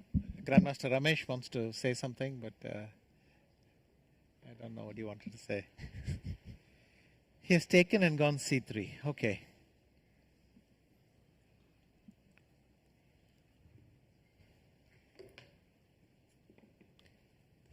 And after bishop e6, what's he going to do? I was going to ask you the very same question. I mean, Let's just say exactly I take, the same one. You take, what can... You can try to push d4. Okay, d4. First, can I do d5? You want to go into complications after yesterday? No, I just don't want to get Oh, into but this yeah, position. If we Which simplify is- everything, then maybe it's just... I can do it like this and play d5, but then I was worried that I would have this weak pawn on c7. So I would have to do something like this and Knight d8. improve my knight and bring it to this square. It's possible, I guess, but I then asked myself what is wrong with d5. I mean, does it actually fail tactically? And that's a harder question to answer. What are the in-between moves we can make? We can make this in-between move. Threatening knight e5 everywhere. And this might be very strong already. How bad is rook b6? Very, Anna, very. Very bad. Well, let me take it. I'll let you take it. And then even this, I mean, let's say this, and I take this one. You take, I take, you take, I take, you take. Maybe b4 is very strong because I'll play bishop e3 and rook up the board. And I don't think this it's going pawn, to be sorry, pleasant just with both your horrible. pawns. Yeah. So maybe this other one is better after all. e5, and then I don't know. Maybe I go knight d8 right away, and try to bring the knight to e6. But And it then feels another like white should be fortress. slightly better. From Magnus. Maybe we can try something like bishop c3, rook c1, then knight d2, maybe even knight b3, but also pushing the pawns there, f4, f5. Yeah. But I think it's harder to do that than... I could go here. Now I'm threatening f4, f5. If you go bishop e7, I'll go queen h5. Threatening maybe knight f5. And if you take, I take. And now I'm getting ready with the rook. To rook lift like this maybe. I don't know. Maybe instead of knight d8, queen d7 is better after all. Because I can play knight d8 next move. Okay, c3, and we're still trying to figure out what black should be doing.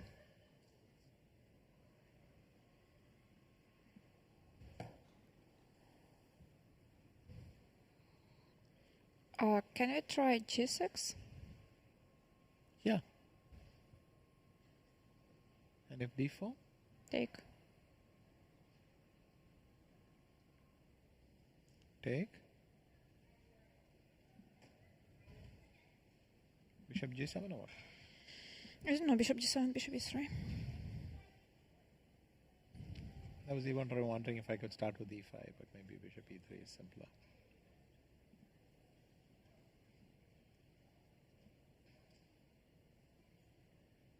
Another pleasant position for white.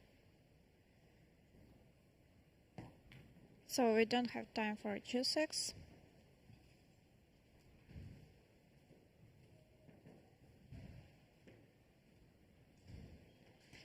But we have time for g5.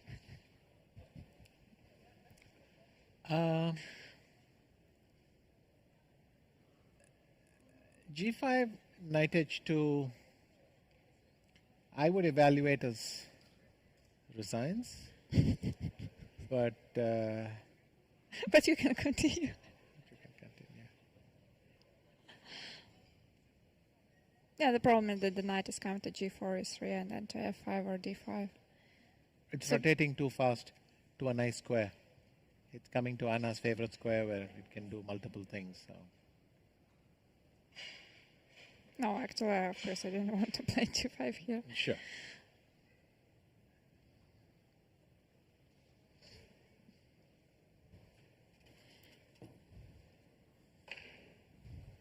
So Magnus under some pressure. Maybe he'll finally change the line after a4 in this anti-martial. Because somehow it's already the second game that he's struggling.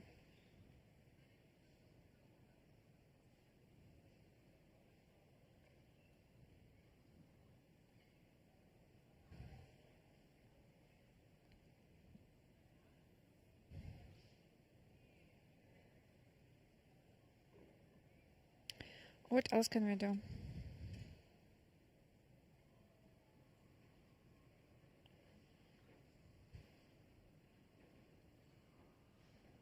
Maybe let's check bishop b7.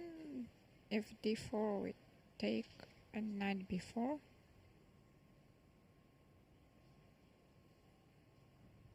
What about knight e7? I mean, I don't make this move with a lot of pleasure, but I'll make it anyway.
It looks quite good. Because what I'm hoping for is d4, c5, and maybe putting the pawn on c4. I wanted c5. I thought you wanted knight g6. Actually, I wanted c5. Just to play c5, c4, and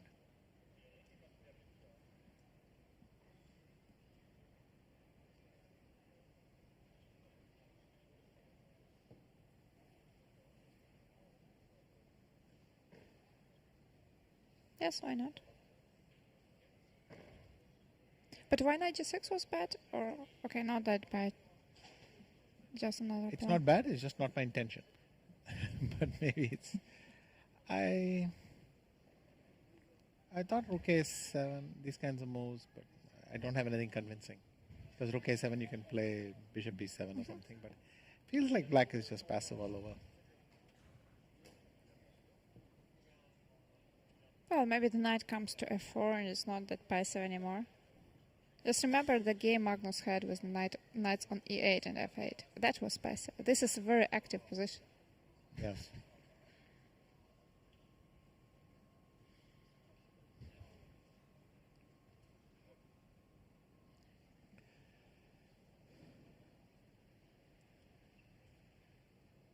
So c3 has happened, and we are struggling to understand how big the danger is for black.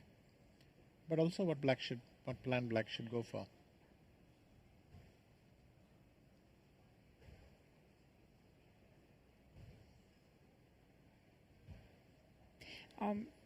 Yeah, we checked bishop e6, but I don't like bishop e6 so much. Knight e7 I like.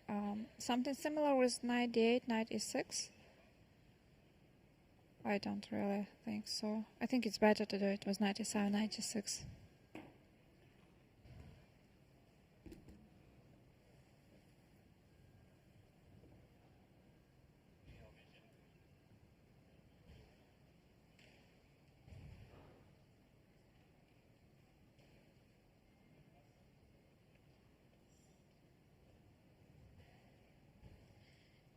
Magnus is kind of working today. It's a working holiday. You realize both of them have played 2 games today. Yes. They haven't played 2, but they are playing the second one. Well, they're in it. It's just crazy to play a game nearly 8 hours and then to play another game the Yes, same day. same day, yeah.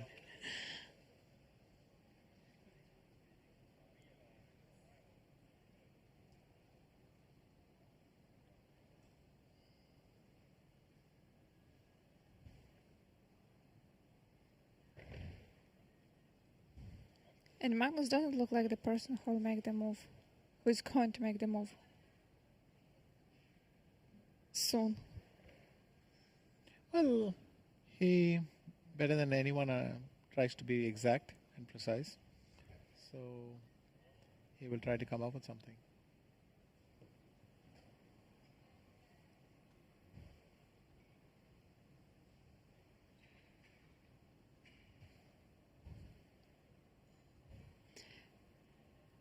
We can attack with queen g6.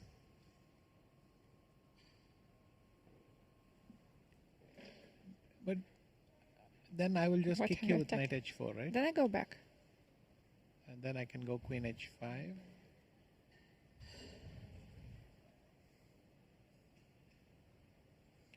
I'm maybe threatening a rook lift here.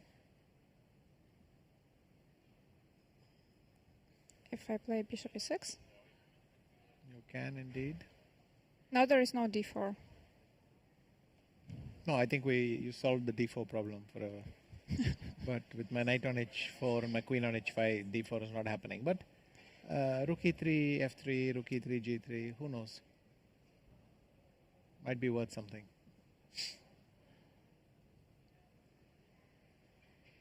Can I try rook e6?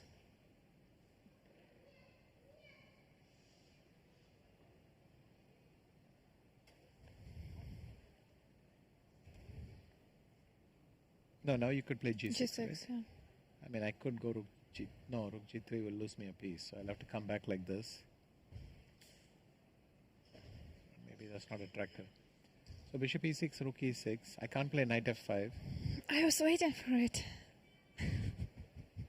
You know, yes. No, I can play knight f5. Because g6 I have knight h6 check. Can I tell? I wanted to do that. Ah, okay. So I have to come back queen g4 then. Yeah, sorry. And then I can relocate like this. But I thought it's kind of a progress for me.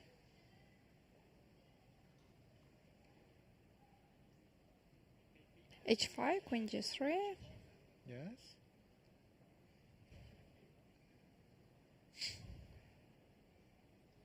I also have to be careful with bishop g5 idea.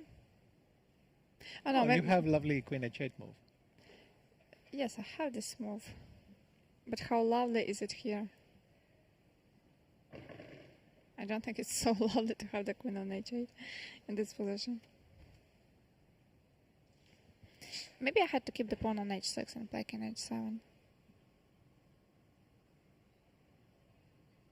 Okay, so knight e3.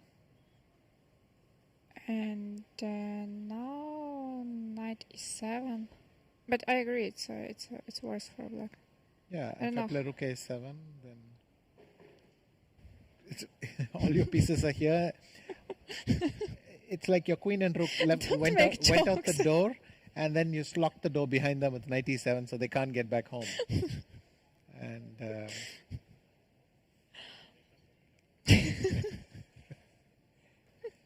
tell me, Anna, why did you play rook e6? Oh, wait. No, I think rook e6 is probably better. You don't need the rook to defend like that, right? You can go But the queen problem e6. is that with queen e6 there is knight f5, and after g6 you can take knight h6 and then play queen h4. That's why I Yeah, played. but what if I do this? I don't want to go back.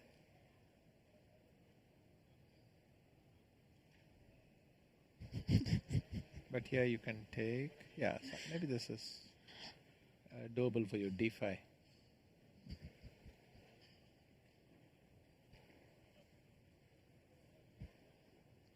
Okay. Maybe this is a good time to take a break and to analyze it come back. without being on air. Well, And you will tell see me what all the Magnus stories. does. I suspect the move we are waiting for is bishop e6, but Or knight e7. yeah, No. Okay, here's the knight is already No, on the side. here. Yeah, here. in the current live position, which if in case you're wondering what the live position is, this is what is currently the position Okay, of the the board. live, the viewers can see here on the lower part, on the small board. Okay, maybe let's go for our first break, and we'll be back in a couple of minutes.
The FIDE World Championship Dubai 2021 is followed by fans all around the world. And in Russia, a chess-hungry country and home of challenger Jan Nepomniachtchi, it is followed with a special enthusiasm. FIDE, together with the Chess Federation of Russia, have partnered with GUM, the historical department store in Moscow, to create a fan zone right in the heart of the Red Square.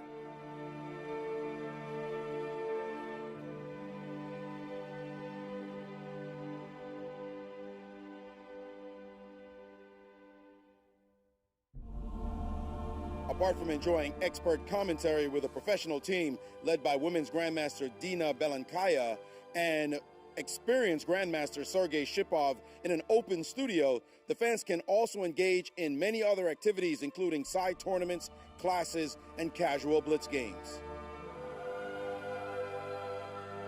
Russia has had a long and illustrious chess tradition with some of the finest players in history hailing from that nation. And now a new generation of children are picking up the game and learning the many values that chess has to offer, including critical thinking, problem solving, goal setting, appreciating how other people think, and making fantastic decisions.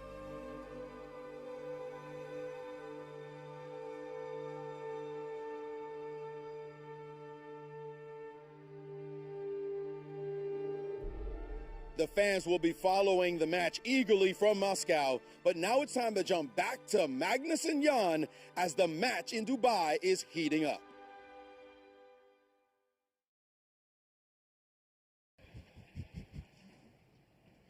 Welcome back, everyone. Grandmaster Muzychuk here with five-time world champion Viswanathan Anand.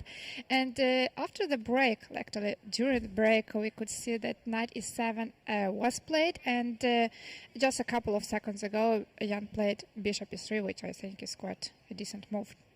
Yes, so maybe the reason he didn't play d4 is he didn't see the need. He may be also keeping his options open. If black plays knight g6, he can always move the knight away, h2 or d2, and continue fighting for space on the king side. So bishop e3, non-committal. I would ask what happens after bishop e6. I don't know if c5 is playable at the moment. I mean, or rather, I don't see what's wrong with c5.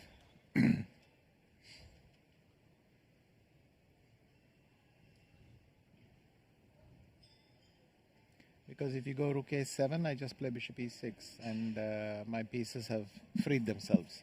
The knight can come back here, and we're sort of in business again. So I think c5 looks to me quite playable. Do you see any ideas for white? Knight h2, g4 or something. One thing about these knight h2 plans is the e3 square is now missing, right? On the other hand, where will the queen go?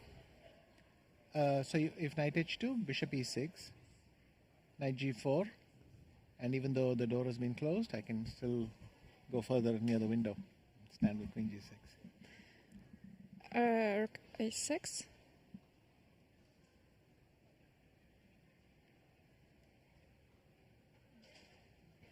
Can I go some c4? Or rook e...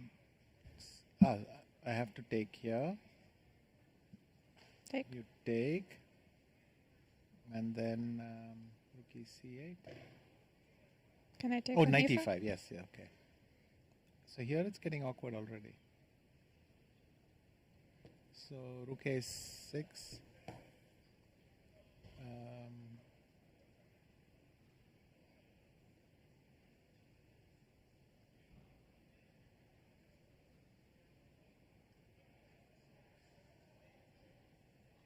I don't know if I can throw in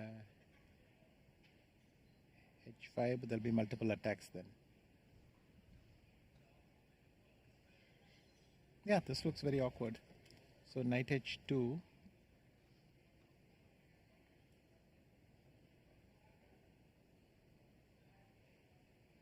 Maybe c5 is just questionable. Let's try this again. Rook a6.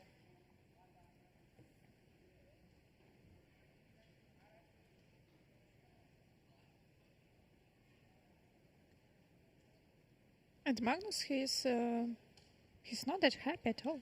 Not happy at all. Okay, let me then stick to bishop e6 then. And okay.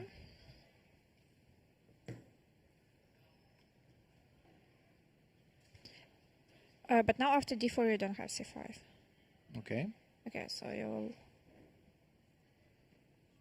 maybe take on b3 and play knight g6. I don't know. After knight g6, maybe d5. That's probably what he's going to do here. So the idea of bishop e3 is simply to keep the option of knight d2 open, maybe?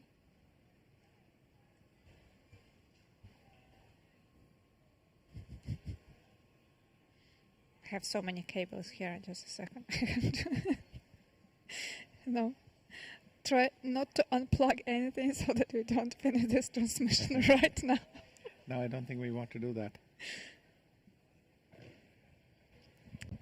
Oh, look at that, Maria Emelianova. This is how I feel today. That's a funny one. But if we try hard, I think we can find such kind of picture of in every game. Of course. I mean, I watched when, I think it was after rook f6 or knight h5. So when the position was absolutely won. And Magnus shook his head, put water. I mean, clearly, he'd gone through a lot. And but he knew already he could felt finally relax. I think he saw the whole line, so he could relax a little bit and it was seen that went. So somehow he feels this is winning.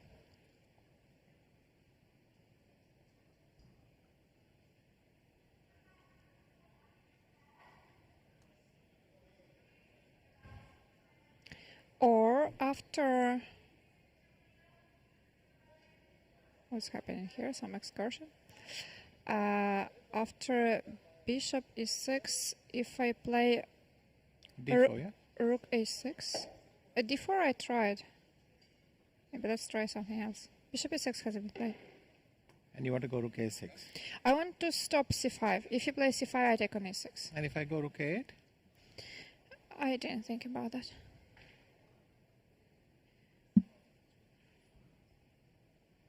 Maybe rook a7 first, but then I go rook ec8 and whatever you accomplish, right? I liked your d4. It somehow gives me some slight problems here.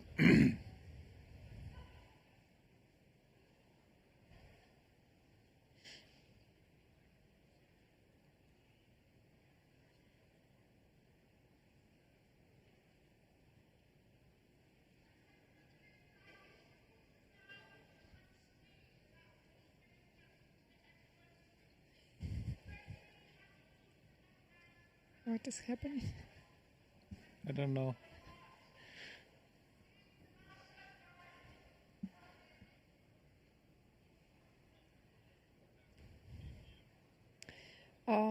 Okay, after d4, I believe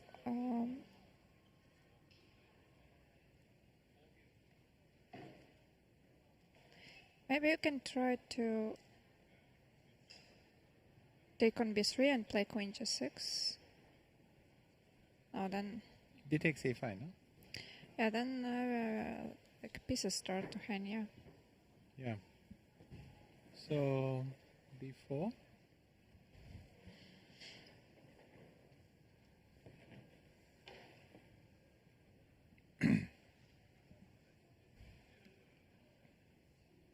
What about Magnus' idea to push b4 somewhere?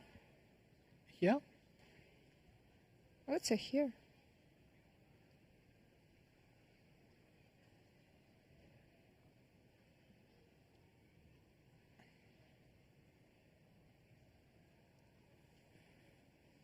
If I go d5, bishop d7, c4. I was going to play c5. And if I take,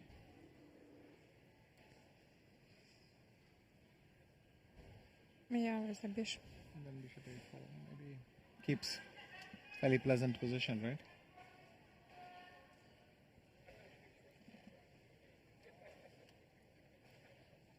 So at the moment, we like d4.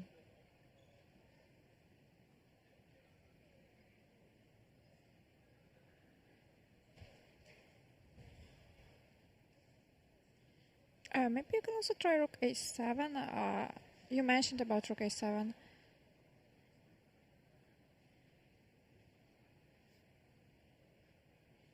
Rook e to c8. Yes.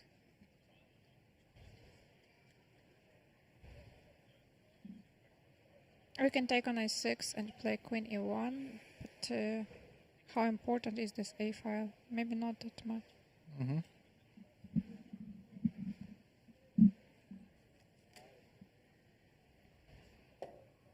So he has D4 on played. d4. And let's just do that. And maybe just after d4. So here we are. And now let's just try to find a decent plan for black.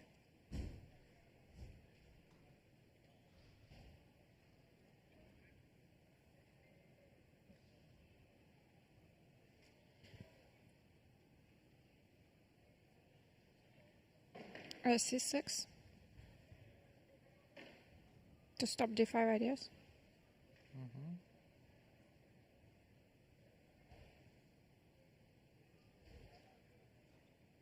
Then maybe knight g6 in 20 moves.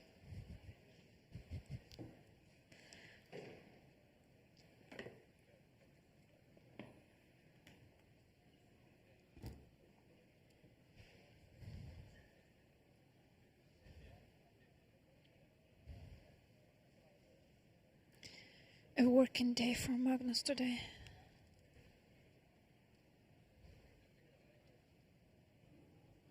Do you believe he will repeat this rook b8 line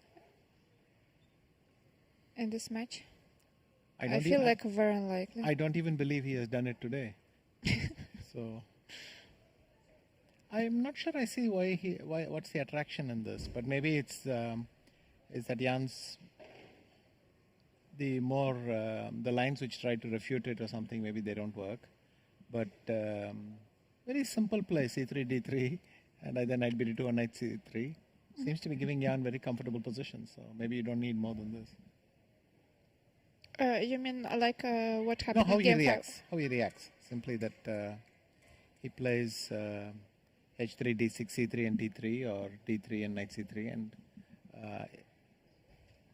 as we see, it's very difficult to fully equalize with black. Or at least that's how it looks to us. d4, c6, I don't see what's wrong with it, but... Yeah, but it's like the second game, and he's in troubles in this line.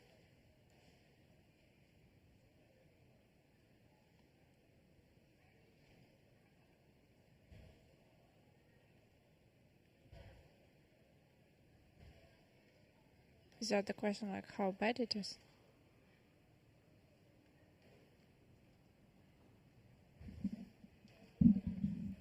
What about rook a6 here? I thought rook a8.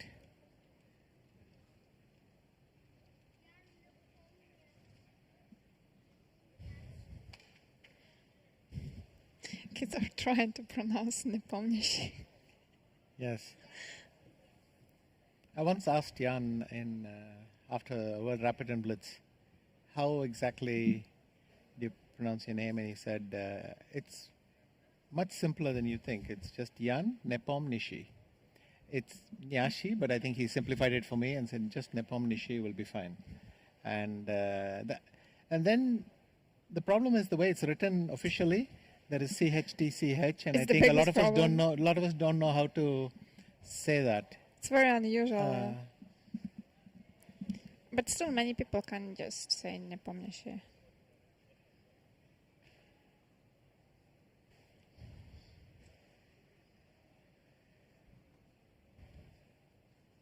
And you know what it can kind of mean, right? Yes, Emil and me had an exchange about that. It doesn't mean forgettable. What does it mean? It's like, well, somebody told me it's it was like kind of not. So, for example, I don't know, я не понимаю, I don't understand. So it's not. And помнить is to remember. So it's kind it's of not forgettable, but don't not remember. remembered. I don't remember. And Yes, actually, that's right. he's remembering the lines very well. That's true.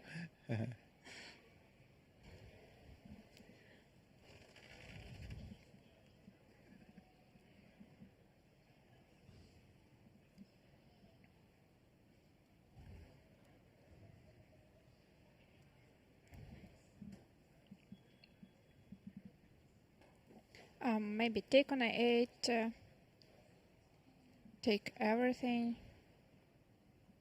Take on a8, take on e5 and bishop c5, but then knight g6. Okay. Yeah. No, I thought of this maybe. This is quite cunning.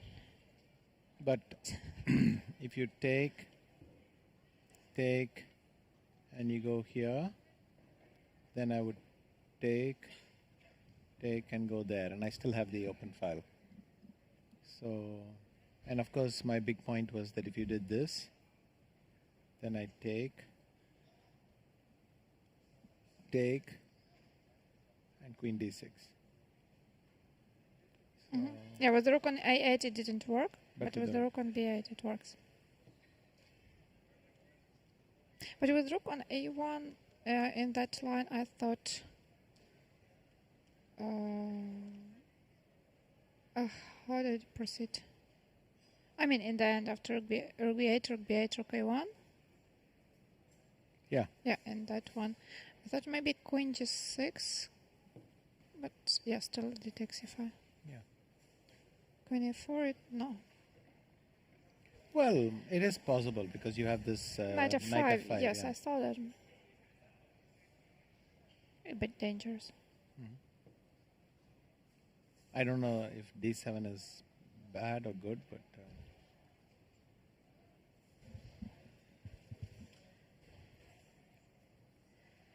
no, it should be bad because you're losing this pawn.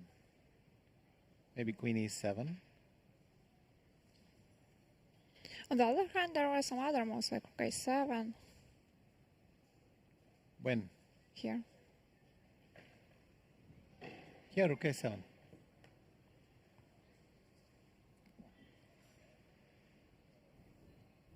Yes, and with knight d6, that must be a disadvantage of some sort. Okay, I went a bit too far. I think we did. Also, there is this nice move, which is bishop a7. Though if rook b7, rook e1, maybe you have some move like this. I don't know. Something like this might work. And what about rook d8? You also wanted rook a1 and then queen f4? Knight e5? Okay, better not to give pawns without a reason. So d4, this is the current position. No, not this one. And I suspect c6 is unlikely to occur. But what is actually going to happen is harder to predict. Looking at Magnus, it's also quite unclear what he's going to do. Yeah, but he does this every day. He did this yesterday as well. And But when he did for that, him, the I think position it simply was indicates unclear. confidence. It simply indicates confidence. I mean, or concentration rather. Just he's uncomfortable because he's working through the details. It doesn't necessarily mean he's worse. It's what I want to say. But he can't be better here. No. And he but, hasn't he equalized. does it with the white pieces as well when he's doing slightly okay. But anyway.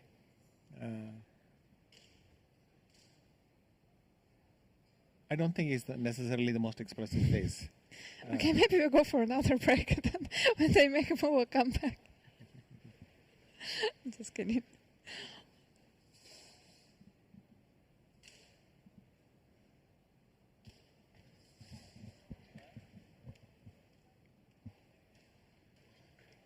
It takes you E2, Oh, okay. okay. That That's is- already something. Because we hadn't seen this coming. What could his intentions be? I think white will take with the pawn. And white is going to claim that these two pawns are slightly better than, and these might be weak, the black pawns. But Yes, maybe we can show what's happening if white takes. Well, if white takes with the bishop, then queen g6, I guess. actually, if I take with the bishop, queen g6, and if I chase you, you have this square. Yes. But then I could capture here and then come back and say that now I've maybe slightly bunched your pawns together. I don't know. So bishop d4 is playable. Okay, knight But black could simply capture here first. So that would be an at intermezzo. queen e6, okay. And if queen b3, then I think this is a better version. Yeah, somehow bishop d4 doesn't feel like. Also knight d4. If knight d4... Just take on c5. c5? Don't I have knight takes b5? I thought you wouldn't take.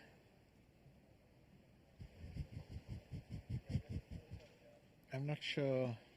Is that a compliment or not? But... Is it so clear there, knight c6?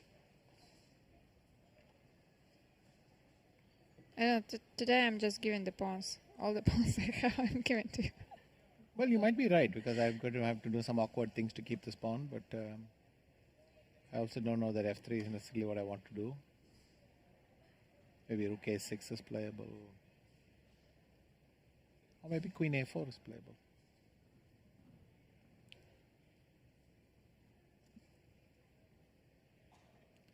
But what if you didn't give me the pawn for free?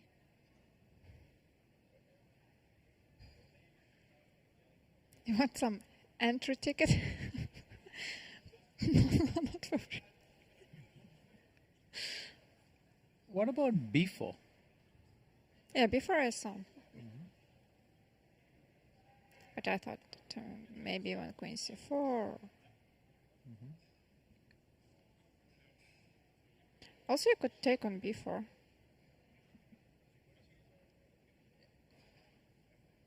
Do you really want to go to c6? I mean c2. Yeah, yes, but after c takes b4, I'm not obliged to take it. I can make some other move. Take what? Like c5, knight c2, c takes b4. I can wait with taking on b4. No, I meant to, do you really want to play knight c2? Yes. Because you may not have to take on b4, but you have to stop me taking on b4 with the rook. Yes. That's why. That's why I want to play knight c2. Yeah, sure. I think both of us agreed that if you play cb4, you have to play knight c2 afterwards. Yes. The question was really, do you want to play cb4 given that you have to play knight c2 afterwards?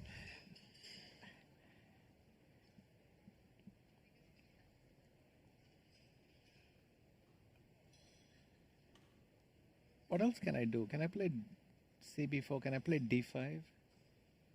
Or am I going to run out of pawns somehow? Now it's your turn to give me some pawns, yeah? Sure.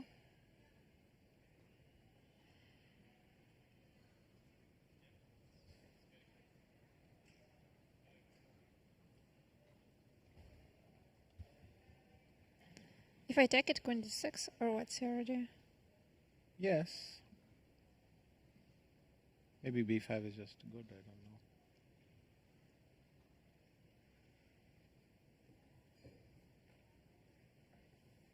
know. Yeah, and we are analyzing some random stuff, and Jan will just come and take with the pawn. What if I do d5? Yeah. I guess you have to take on d5. Yeah, and if I go queen, I don't know, rook e d8 or queen d6? Let's say rook e d8. We take on b5. Knight takes d5.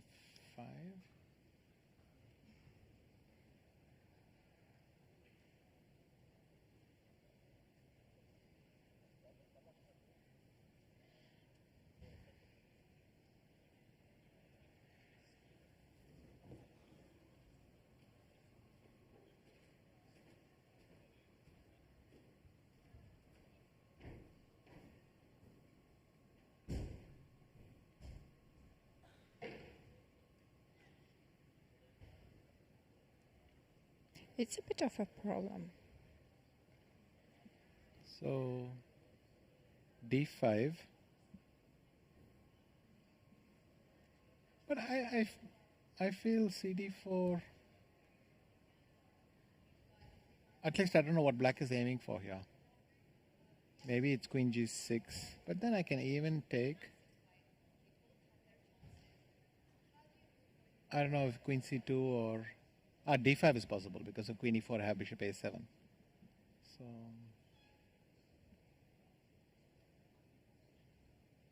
Though You want to sack the exchange, yeah? Bishop a7, queen d5.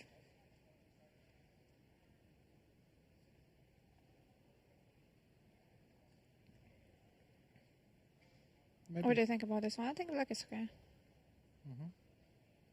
Could be. Because you just go back queen b7 and play c5 or something.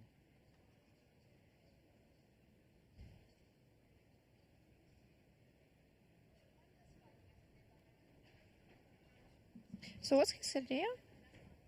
Maybe he wants... If I do this, then maybe I can go, the next idea is queen c2.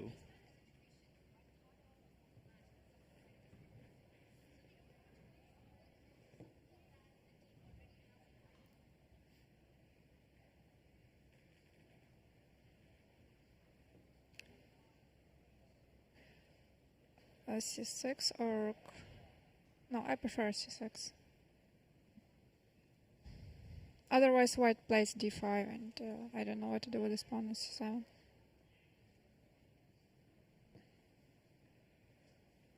C takes d4.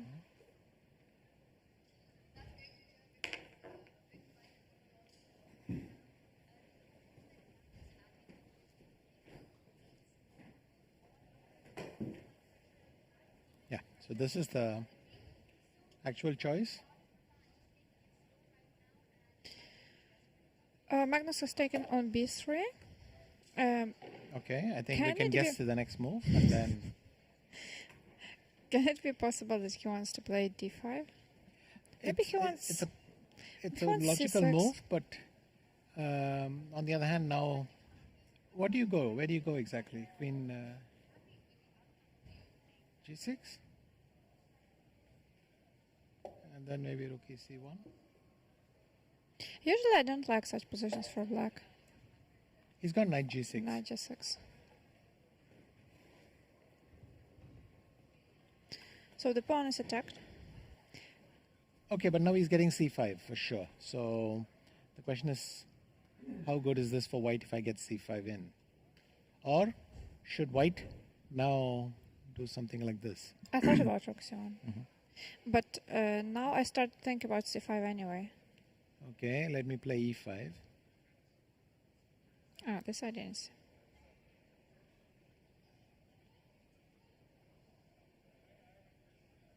Maybe it's just equal, I don't know, queen e6.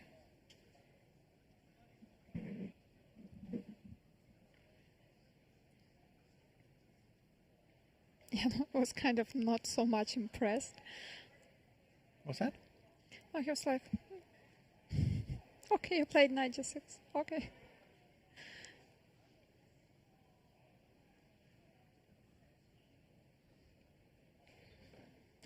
And another tweet from Erwin Lamy. We had a tweet from him yesterday. So today, play has been very similar to Magnus' previous games with black pieces. He again chose a system where he may be slightly worse yet solid. The idea seems to be to equalize slowly but surely, avoiding forcing lines. Yeah, we kind of agree with that. That seems like a reasonable assumption, yes. But you can do it in different ways and in different lines. For example, in the first game where he sacrificed the pawn, and I think that was a more convincing way to do it. Well, it is the marshal, so you do send to sack a pawn there.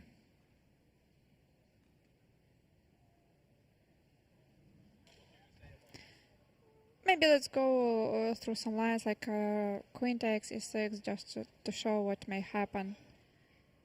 Yeah, rook takes, d takes c5. Then many things are going to be traded if bishop c5, knight e5. Knight takes c5, yes. And that's close to equal, or it's just equal, Yes. completely equal. What about rook a c1? Because then this e-pawn is defended.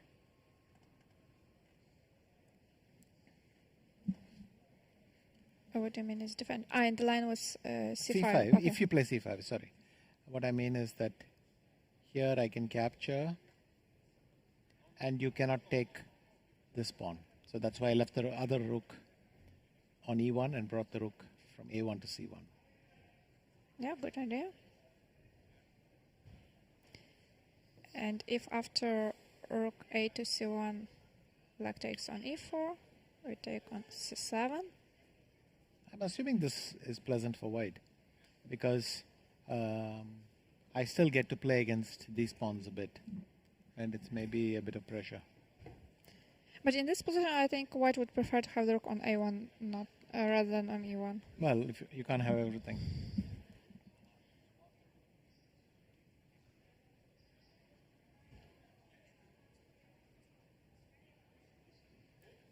Some knight d2, queen d5 may come. Mm-hmm. Yeah, I agree, slightly better for white. Yeah. So we think rook a c1's a good try. Queen c2 I think doesn't really cut it. But let's try it anyway. I thought c5? Or you meant something else?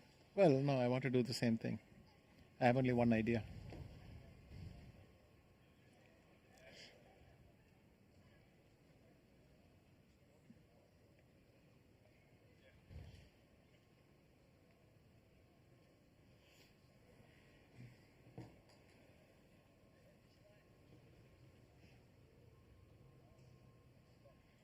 Okay, now if you do it precisely, maybe you can just equalize somehow.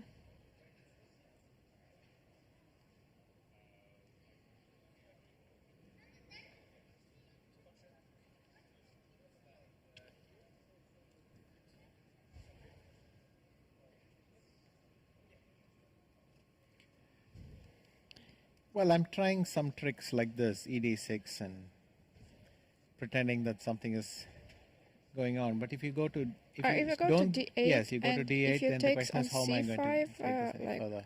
2 times, then queen c7, and then I take in on like the bishop and the pawn.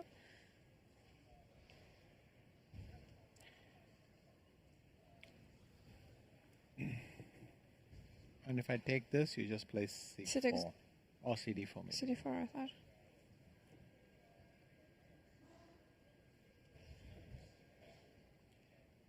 I'm leaning slightly towards rook a c1.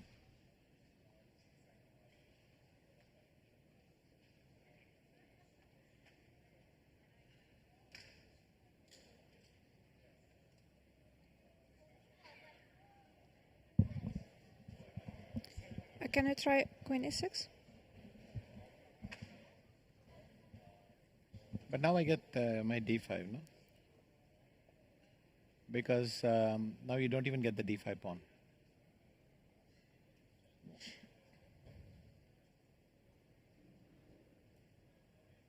Yeah, it's important difference. I don't know how big white's advantage is. Maybe it isn't as big as I'm thinking, but...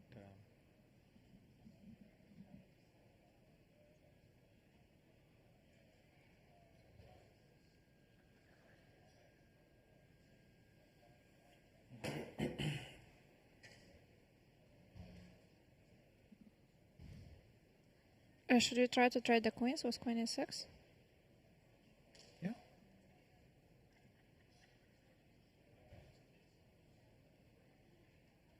Can I go d5? Queen back to f6, no? Mm-hmm.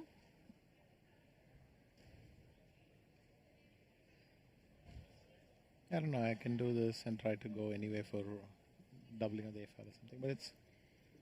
I don't see a knockout. 1 second. If I take... You're taking with the rook, I guess? Yeah. Of course you are. I don't want to, how What to is say, h4? no. Unlock the door. On the way out. Actually, while we're making jokes, I think g3 and then knight d2 is going to win the exchange. So the rook is just trapped itself. Which is even worse than only being locked on the way out. Now you're completely locked up. Okay, so rook e6. Now I don't know whether to leave this space advantage or just go like this. It just looks like a very nice position for white. I can even, like Jan did in game 3, try to bring this over here and keep just a small edge. So rook If black could c1. bring the knight to d5, it would be nice, but it's not so easy.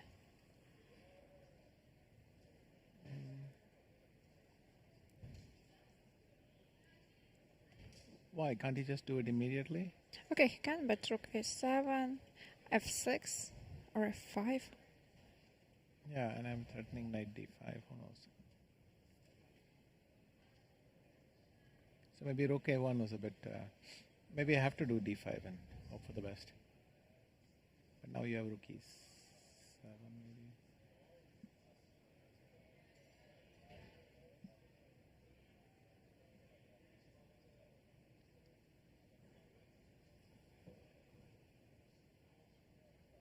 Yeah, it's playable. Yeah. So maybe I shouldn't take on e6 and keep the queens, but then you will play knight Then I e7 can- d5. Or maybe even knight f4, depending on what white will do. Yeah. Like after queen d3, knight f4 is coming. Or queen c2, maybe also knight f4.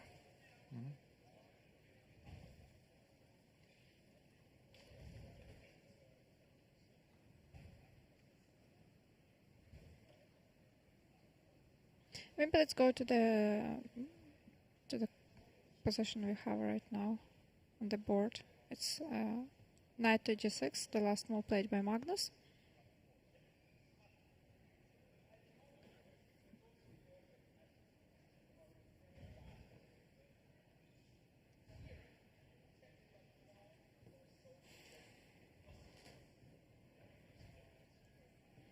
Rook a7, if black takes on e4, it's exactly the same.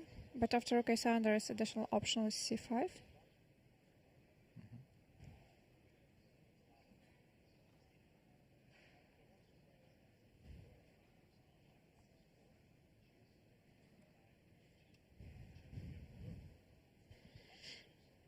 We've generated a lot of analysis, but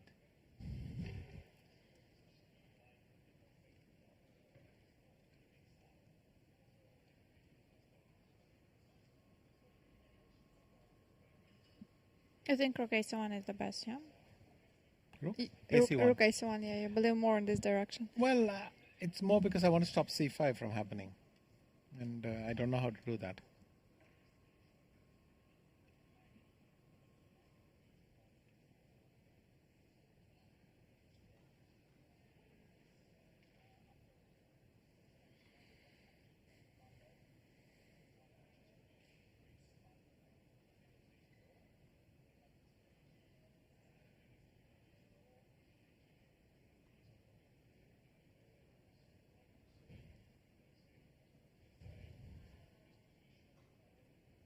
Yes, you can't allow c5, so something like a knight d2, c5, and black is just more than okay.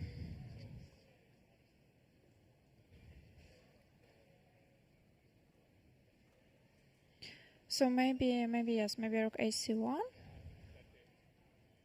and then something there, rook e4, rook c7, queen e6.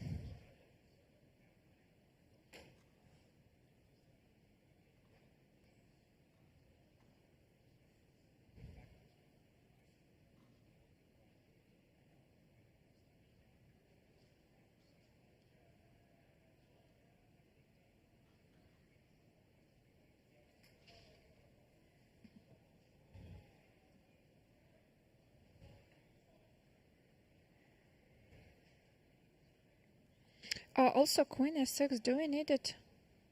Maybe we can try queen f5 and protect the pawn, then rook e8. If knight d2, rook e7. Yeah.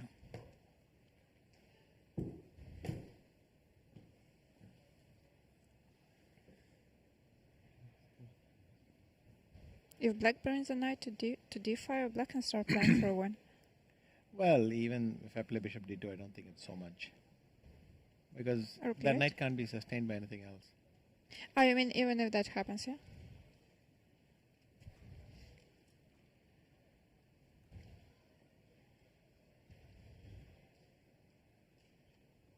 But I don't know what I should do. Maybe rook a1.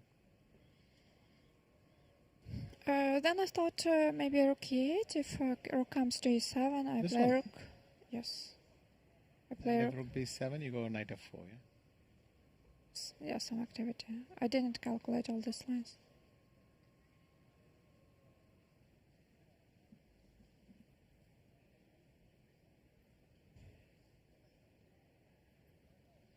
You can take on f4, then take on b5. Yeah. Maybe rook e8 was a bit premature. Okay. Maybe I could start with knight f4 or knight e7. I really like that plan with knight e7, knight e5. Yeah, but now I do this and Yeah, I'm now you're attacking the upping. f7 pawn.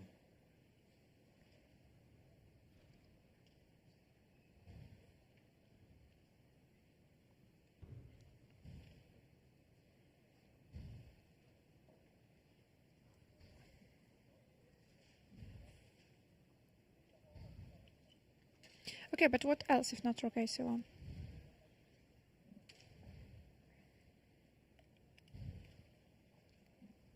The other question is it so hopeless to allow c5? But I don't have an easy answer to that one. Rook a5?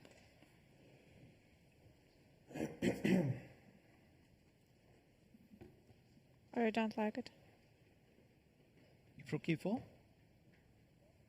Take? Well, I take and I go queen d8.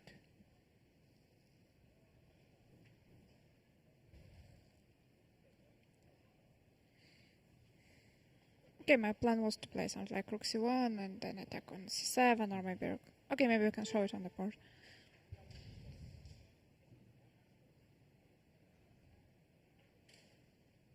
This doesn't work this way. It's not chess-based. And c5 maybe.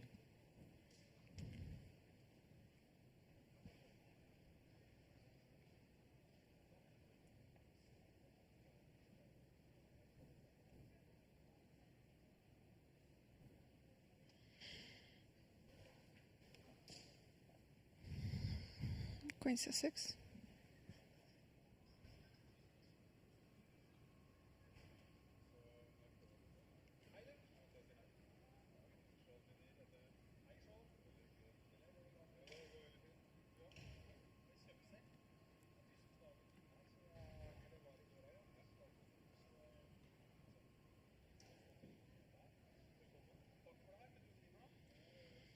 I don't know. I'm struggling to fight for Sure. advantage. Well,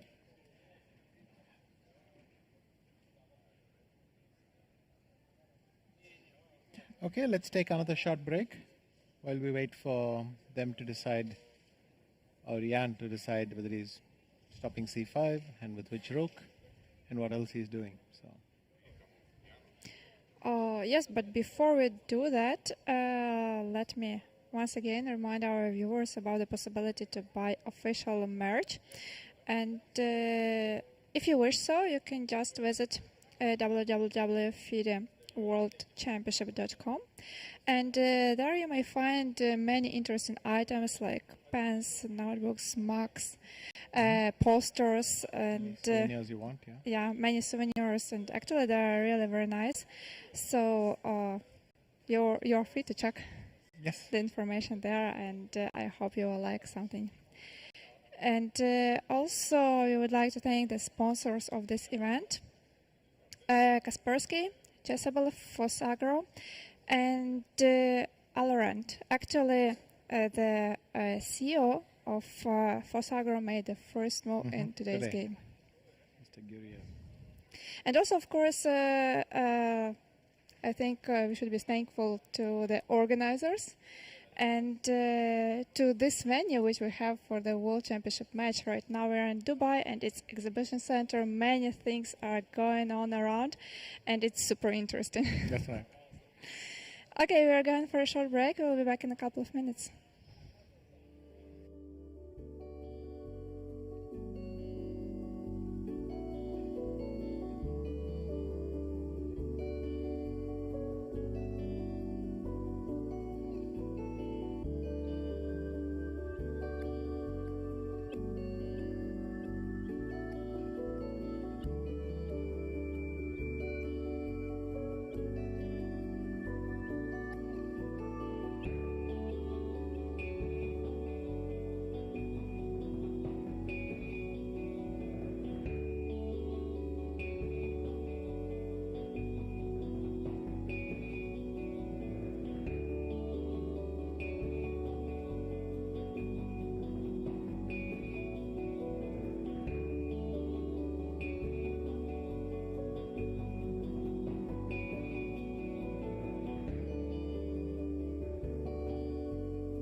Okay, I think there are a couple of reasonable moves here. One is queen f5.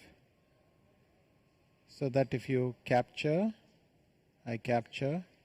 And when you capture, You take on a5. I can even take this way and capture here. And, Do you want to go under the pin? well, you can't exploit it because unless you move your king or something. But then I might have queen d3 or something like that. Or what if knight e5 without taking a c5? It's also possible. You can take with the knight. And then I was afraid you had knight d4, but queen d7, I don't... No, then I have rook a7, maybe. Not that I think it's a big deal. I think But something queen like g6 queen and d3, some, maybe queen or d3 queen is just d3. great, yeah. So this is not very serious. And to be honest, I didn't see what was happening for queen e6 either. So That's where we started. I think we didn't check queen f5 earlier. But to be honest, we were expecting rook ac1, not rook ec1. yeah.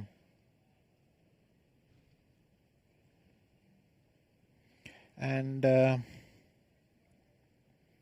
if you take, I think for it to make any sense, you have to do this. And if black goes c4, okay, he's gone queen Queen f5 f5. and more or less instantly. Then white can charge on a bit. But black goes here actually and maybe attack this pawn. Or d7, rook d6, Rook a7, rook a7, rook d8, and then rook b7. and rook d5 maybe. And then capture the other one. Yeah, this works. Yes. But also, even if we take on d4, is it so bad instead of c4?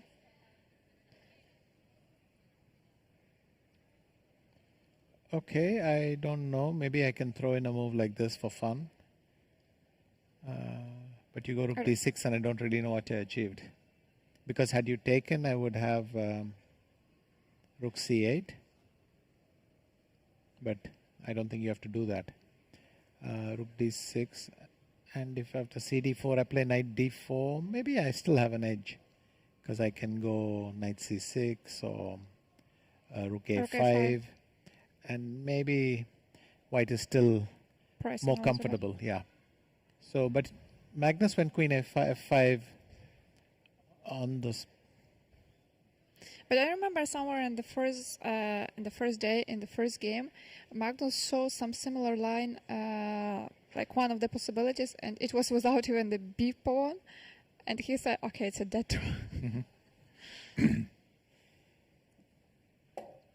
Okay, D takes c5 d takes played. c5, fair enough. It's D takes c5. And has this game fizzled out? Has Magnus just equalized? What is going on? Bishop c5. I don't see anything for white. No, me neither.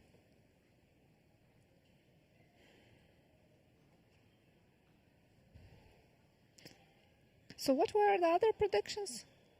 It was like, there were a couple of questions I asked you in the very beginning. You asked, If the game will be finished before the time, before the first time control, you said yes. did I? Okay. And then all I said- asked about the decisive game, and you said no. Mhm. I mean, So I'm you- doing well, yeah? On 100%. You guessed a rook e1 instead of d3 But I don't think we're making the first time control. I mean, you mean before the time control. before the time control. Okay, it's only move I number forgot what 23. I said actually. But, well, maybe they'll play to move 40 and make a draw. But might be the easiest way to...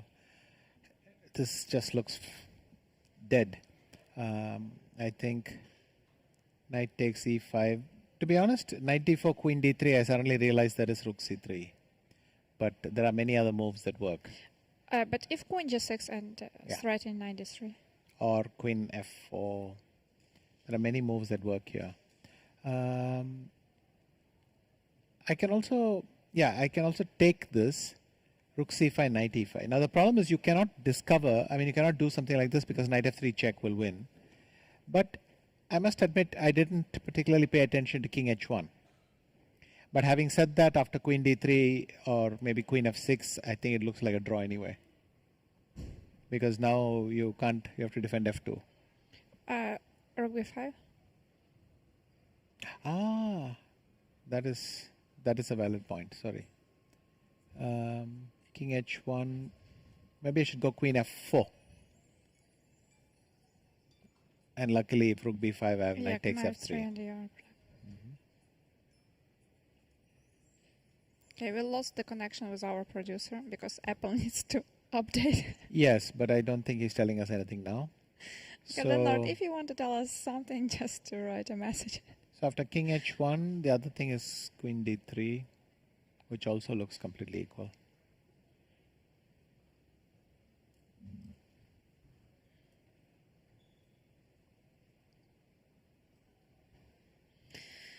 Seems like a dead draw. Yes. Okay, this has happened. This is on the board. How would you like to draw? It seems to be the... I preferred knight e5 because I just didn't want to stay under the pin. But I didn't see anything after bishop c5, rook c5, knight e5. I think yeah, queen d7 looks perfectly reasonable. No, rook a7 maybe. So Yeah, that's how what you mentioned at the very exactly? beginning. Yes, but how exactly should I do this? So something like queen f4, queen g6. Queen e4 maybe. Queen e4, I was not sure about rook e1 ideas. But then I But go now queen you have d3, queen d3, right. and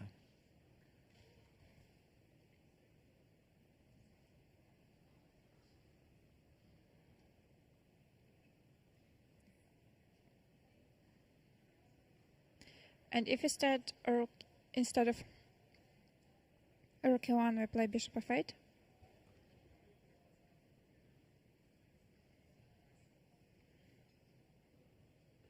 guess rook f8. Or shall I be very brilliant and play knight d3 or something? No, let's do rook f8. It's too much.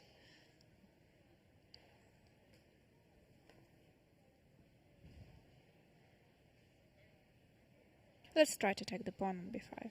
Because if we don't do anything, it's just a draw. But even if we take, it's still a draw. Knight d3. Rook c4. Queen f5. Yeah, but... and you're attacking f2. Ouch. And when I have something to attack, it's becoming more interesting. Yes, maybe with this, but then knight F2. f4 is coming, right? And knight f2 is Knight also... f2 as well. But no, I don't think taking on b5 is very smart.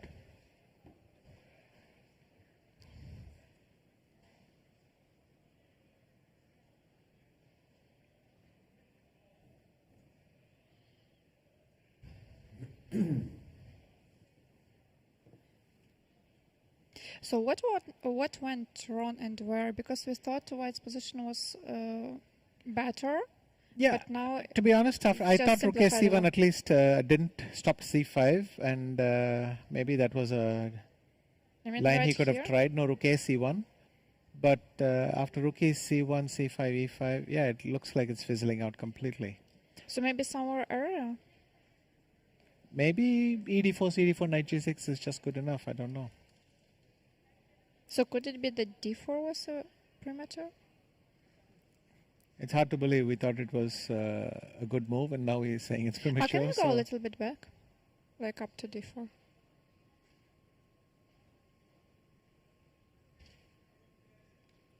yeah. So instead of d4, can we try something else?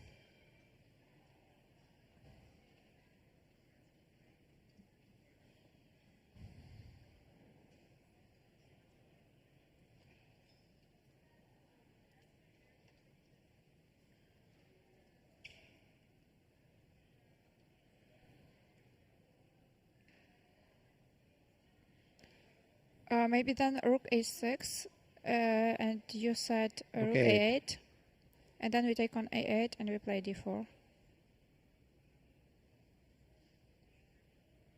I must say, I don't particularly like the idea of giving up the a file and then proceeding.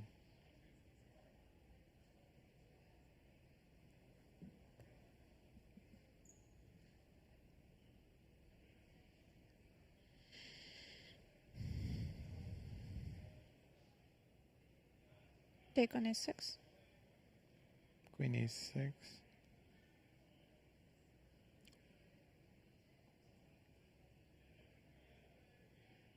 d5.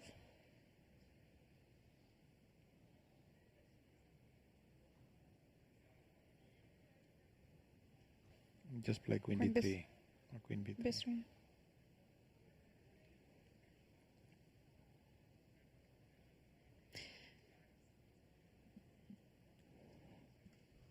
Rook d1. Rook? Okay, I thought I have an idea of playing rook d1, then knight e1, knight d3, knight b4, knight c6. Okay, if I go knight h4. But then I saw that you also have rook a4. Okay, but I thought I have this also, just because I want to play bishop g5 and or f5. Now that your knight cannot come to e4, because the knight would normally then come to that square, but now I can do that. I don't know. Now maybe after f5, some idea was knight d3, knight e5. Well, but you can always play something like king h8. I can play f4. You take. I don't know if I can do queen e8 or something. But let's say I take. You go d6, check. King h8. d7, queen e7. Now I'm threatening to come here.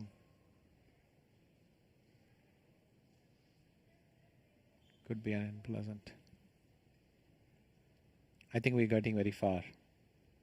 Yeah, but this position is more exciting than the one they have in the game. We can always pick some game from the database and analyze that. And maybe yesterday's game we have 136 moves. Yes, the position after move 72, I wanted to check in more detail. So, and there were many jokes about what e4. is Magnus thinking about? Is he Yeah, considering some knight f4 or something? Is knight f4 possible? Oh, let's check it. Maybe queen c2 just works. Well, it shouldn't work. I mean, something like queen e3 is going to be great, yeah. He has taken c5.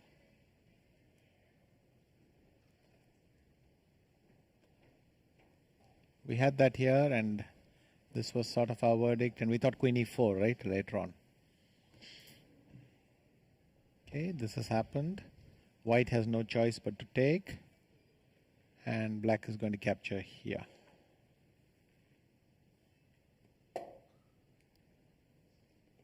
Knight e5. Yeah. And it's more or less again when both of the players they are ready for a draw, but they can't offer a draw. Yeah. So they have to continue.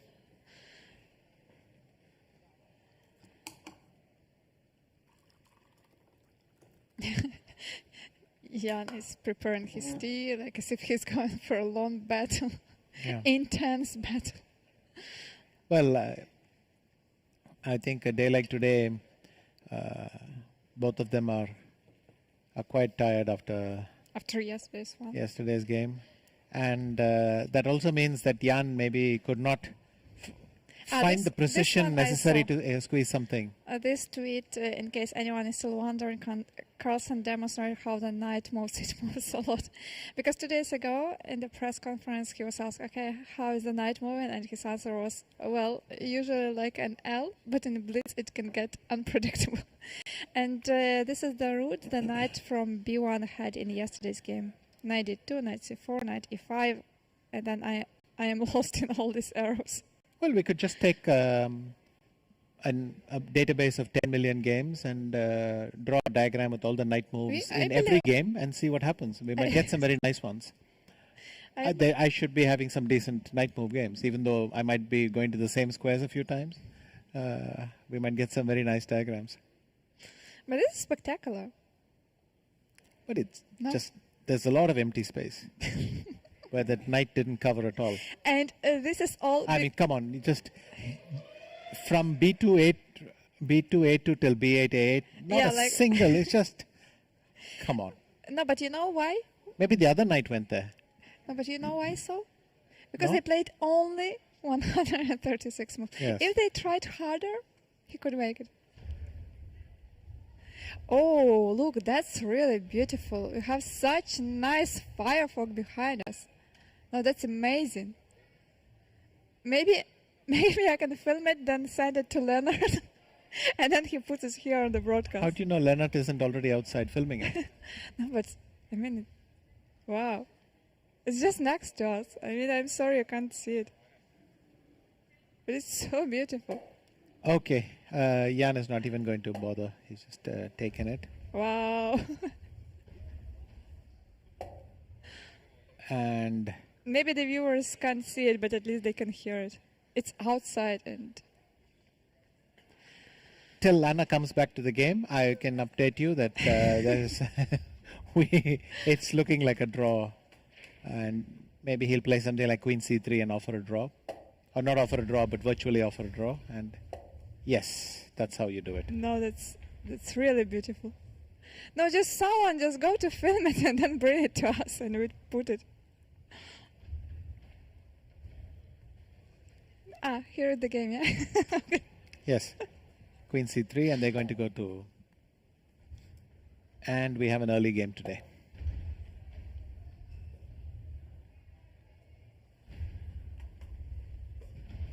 Boom.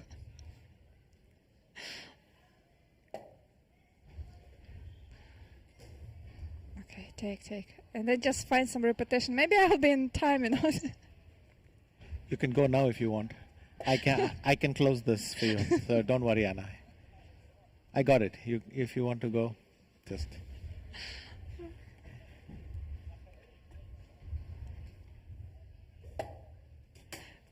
Just make it King H2, Rook C2, King G1, and I'm going.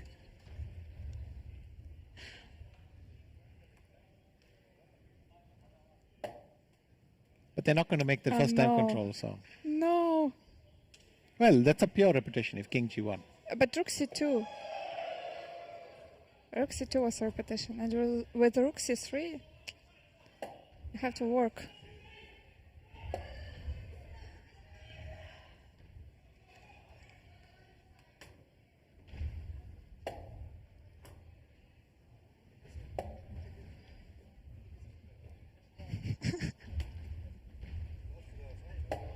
Yeah. For those of you who are following this broadcast, there's some fireworks going on outside. Not some fireworks, they are really beautiful ones. Yes, and we have completely lost Anna. But I'm doing my best to keep my eyes on this game. But there you go. And you want to find something really spectacular here in this position, just in this one. I want to sign off on my job. No, it's ending. No. The game or the fireworks? The fireworks. Okay, now they're repeating the moves. I just missed it by 5 minutes, I think.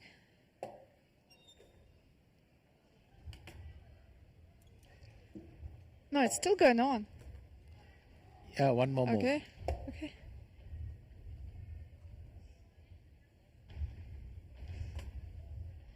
If King G7, okay, Jan, claim the repetition. And then Rook A5 is going to be a... I will, let's see the fireworks. Wow. Can the viewers... Okay, handshake. Okay, very good. And right when the handshake, we had the fireworks stopped. Okay, some chat between the players. Yeah, I wasn't so sure about before C4. Yeah, but Queen E5, maybe. Yeah. Queen E5 Probably in time. Probably yeah, in time. I think we're in time. Threatening C5. Yeah, maybe don't take on F6. I thought somehow now Queen on F6 is a little bit weird. Like, Yeah. let's be like some tempi, but maybe not.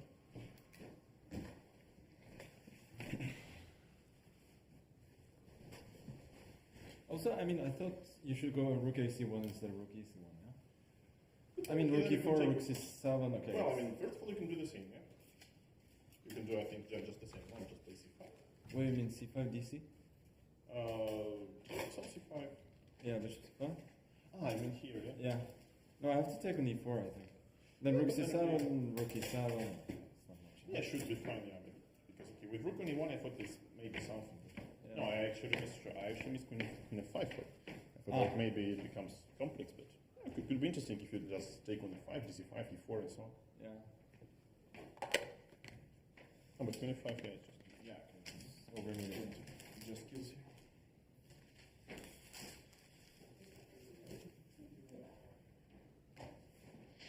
Okay, we're back. Game 7 ended in a draw, and maybe you can show a couple of lines which were discussed by Jan and Magnus. And what I heard was that Jan missed queen f5 idea, while Magnus pointed out that perhaps rook ac1 instead of rook ec1 was better, the move which we actually also consider being better. That's right. So this much I caught, that Jan said he missed queen f5. He was hoping that Magnus would do this and sharpen the position with maybe a knight coming to the d3 square like that. But we didn't he see, missed queen f5. But we didn't see anything after queen e6. Yes, that didn't get particularly discussed. And Magnus pointed out that instead of rook ac1, rook ac1 was what worried him.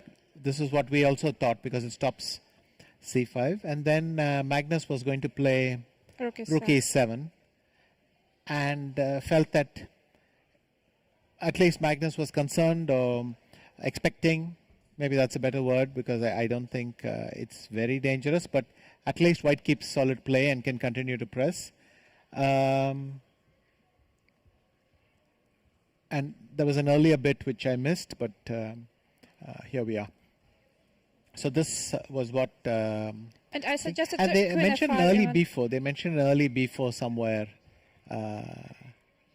I didn't quite catch where. Maybe b4 here instead of bishop e6 or something like that, because Jan said he would respond with d4. And I didn't... But that line didn't make too much bishop sense. e6 and before in one move, so maybe instead of bishop That's what e6. I meant. And d4 anyway or something I like suggested that. before at some moment, but not here. Sure. So that's where we're at. I think a fairly understandable game given what the participants went through yesterday. Jan must also be very tired, because unfortunately it's nice if you can lose on autopilot, but he actually had to sit for all 136 moves and literally watch the point fall away. So not an entirely unexpected game from my point of view. I think the really interesting thing will be how Jan prepares for game 9.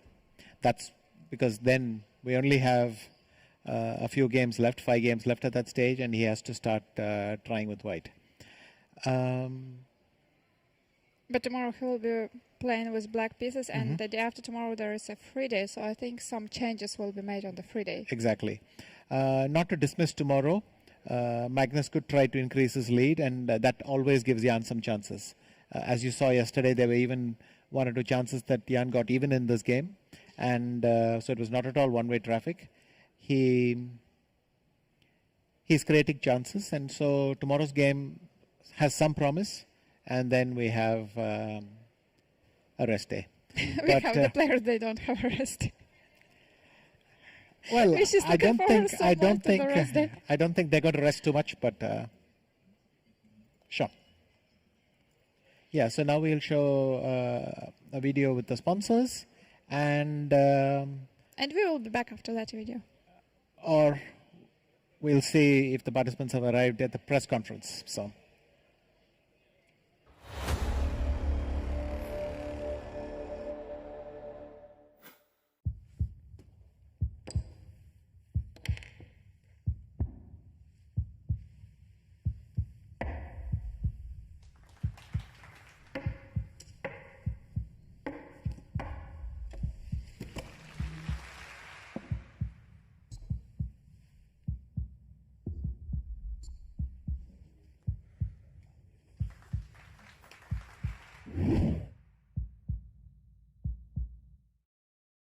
It's Expo 2020 and the whole world is here as well. If everybody in the world loved everybody in the world, what a glorious world this could be. It's the culture, the music, the artwork. It's the people.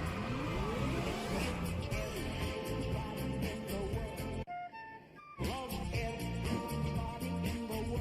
Deutschland by Nacht. A glorious world this could be.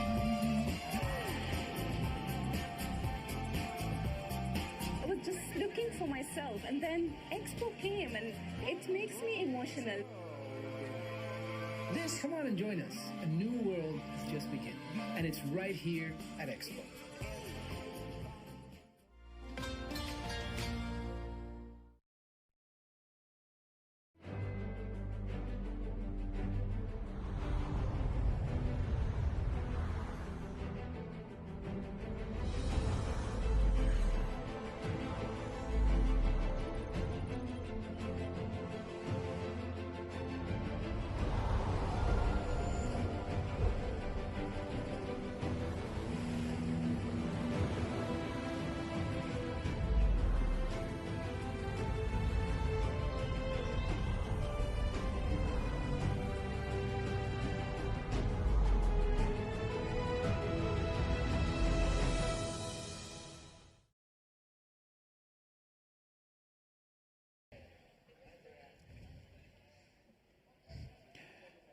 Okay, so now we'll show you some sponsor videos. Today is Russia Day at the Expo, and It was actually the sponsors video. So I'd like to once again to thank the sponsors of this event and the organizers and this beautiful area and everything what we get here in Dubai. that's right. It's a great expo, and here we are. And also the merch, once again, a reminder about the merch store. If you're interested about anything, getting some gift from the World Championship match, just visit www.fideworldchampionship.com, and there you may find many really nice items like pens, mugs, posters, t-shirts, and many others. And they are really very beautiful. Okay. The players will reach the press conference room quite soon, so we'll have a press conference with the players. And one more reminder, if you have any question to the players, just drop them to FIDE Twitter, and in every press conference one or even more questions are selected, so maybe your question will actually be addressed to the chess players today, like to Jan and to Magnus. That's right. You can ask them anything, especially any questions about yesterday's game. I think if you're curious about, yeah, you probably hadn't enough. But it was a classic. Yesterday's game, I'll repeat, was the longest game in World Championship history, and was an emotional roller coaster for everyone who watched, and had to commentate till till midnight. It went midnight. Even past midnight till today, I might add. So. But you know, we actually came very late back to the hotel, and then I couldn't fall asleep. And today I woke up at 8, and just imagine if such an impact from that game was on me, then how was it for the chess players? Yes, it must be even much worse. I don't know if they got any sleep. I'm pretty sure Jan would have had great difficulty sleeping because your head is going over the games. But I know that equally Magnus would have had difficulty sleeping because, well, it's euphoria. And I seriously doubt both of them got any sleep. The playing hall got empty, unfortunately. But the viewers will be back tomorrow. And also we will be back tomorrow. The games start at 4:30 at local time. You may figure out what is it for you. And yes, we are waiting for the press conference to start. I don't think there are so many moments we can show from this game because it was roughly equal, more or less, from the beginning till the end. There were, of course, some moments I think we thought white was better, slightly better in the beginning, but how to do it precisely? And what was the moment where white could pose more problems? It's not so easy to say. I mean, if we take a position like this, it looks pleasant for white. And pleasant usually means that the white player will find the moves easier to find than the black player. But Magnus didn't seem to get into any real trouble or have to make any really difficult decisions. He took a lot of time here because in some sense you're conceding the center, but he calculated that this pawn break would solve most of his problems. And when Jan played rook e c1, the game fizzled out very quickly. So maybe the only real chance for white is to play this. Black was going to capture. White's going to take. And because these pawns can no longer be traded, that gives the white the chance to put some pressure on them. I don't know the valuation, probably very slightly better for white. But very quickly after that, the game fizzled. So not one of the games we have seen so far. Much less intense, but perfectly understandable given yesterday's events. And another tweet from Tarjay Swenson. I couldn't really sleep yesterday. I was way too excited. And that's the answer to our question. Yes. Wow. And then today he had to play with black pieces and he had to solve some problems. He did it in an excellent way. Yes. But maybe Jan had the same problems and that's why the game was quite dry. Yes. Was it Magnus who couldn't sleep or Tarjay? Oh. Both, okay. Sounds about right. So. I'm still missing the fireworks. And Anna is obsessed with the fireworks here. We had some nice fireworks, by the way, but you could see right here in front of us, but I don't think it was broadcast on the stream. No, it wasn't. Okay, let's wait for the press conference to start. Maybe we can have the camera on there so that you can see if the players already arrived and also if Morris is already there. So when it's ready, please show it on the screen. There is still someone in the playing hall. Who can it be? I know, maybe it's Alejandro. Maybe he's going to record the video because after each game... Yes, someone has joined him there. Yeah, after each game there is a recap by Alejandro Ramirez. And he makes a short summary of the game, so usually it's like 20 minutes, but he does it in a very nice way, so you can also check that one. And, yeah, it's Alejandro. It is Alejandro. Great. So he's sitting there with the computer, and he's going through the whole game, explaining the differences between every move and how he sees it. And, yeah, it's very nice. And you can find all the videos on the FIDE YouTube channel. So, FIDE welcome. Chess. FIDE Chess YouTube, right? That's the channel, or is there another one for these recaps? No, it's one channel, so all the videos are there. So our video, Alejandro's video, and even some videos which are made for NBC by Morris Ashley as well.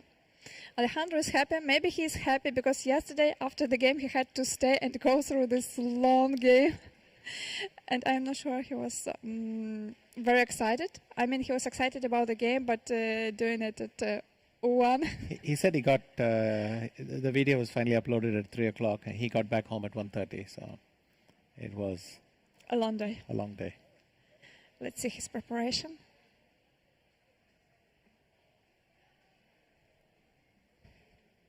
By the way, Alejandro is wearing one of the merch t-shirts, so if you like this one, you can go to the shop, which we mentioned a few minutes ago, and you can get it from there.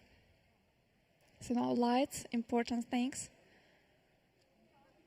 Lights, cameras.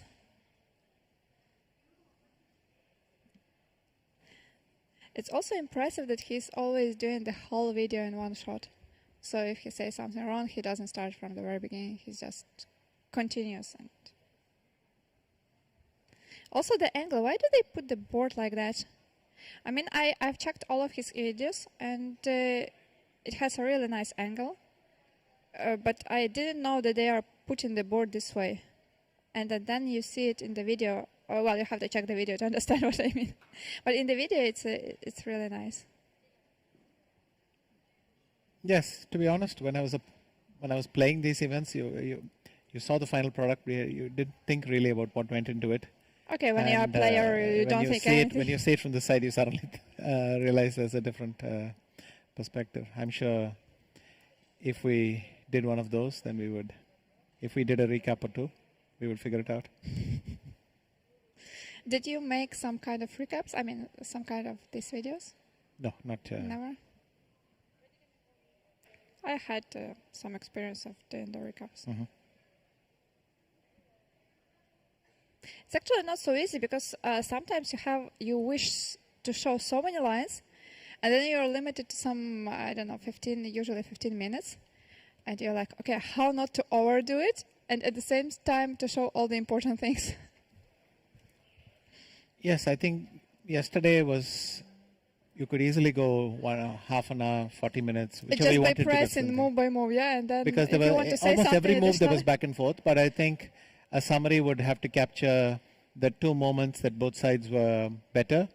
The moment when Jan went for this complicated piece distribution, that is, he exchanged the two rooks for the Magnus's queen, or permitted it, and the moments where Jan advanced his e-pawn, because almost each one of them was critical in the ultimate fate of the game. And you'll have to spend a few minutes explaining what happened in that endgame. Mm-hmm. But the game was so much more even than that. So. Yeah, I think it's the correct way to do that, because if you go it move by move, then it's simply very long and not that exciting. Mm-hmm. But if you just point out the most important moments, I believe, like, for example, in this game, he will go from the beginning till the very end. But for yesterday's game, yeah, it's much better just to point out some critical moments, mm-hmm. when there were some trades, when the structure was changing, and also when there were some important lines to calculate and to foresee. So yeah, not going through the whole game, but just through these moments. Do you have any video from the press? Oh, here I have it. Thank you. So Maurice will be sitting quickly. But nobody is there. Maurice isn't there, and Jan and Magnus, I believe, they are coming, as well as the journalists.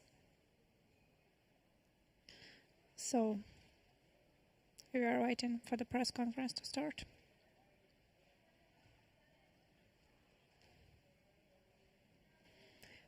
I'll be honest, I don't have too many questions for the seventh game, but I think that today they will not have many chess-related questions. I mean, they will have questions like, how did you sleep? How long did you analyze the game? This is a good time to remind the viewers of Grishchuk's classic answer. I don't like to answer such questions. I don't like to say how I slept, when I slept, and with who I slept. Where I slept, why I slept, did I sleep at all? So I think that is still the benchmark for an answer to this question. It cannot be equaled. Well, but basically, if you want to have some fun with some invite Grishchuk to the press conference. Yes. I mean, invite him anywhere, to the stream, to the press conference. Absolutely. Just ask him some question, and he will come up with the best possible funny answer you may imagine. That's right. So his model is made for this role. For the entertainment content. Oh, some people are playing chess. Maybe we can stream that game. Yes.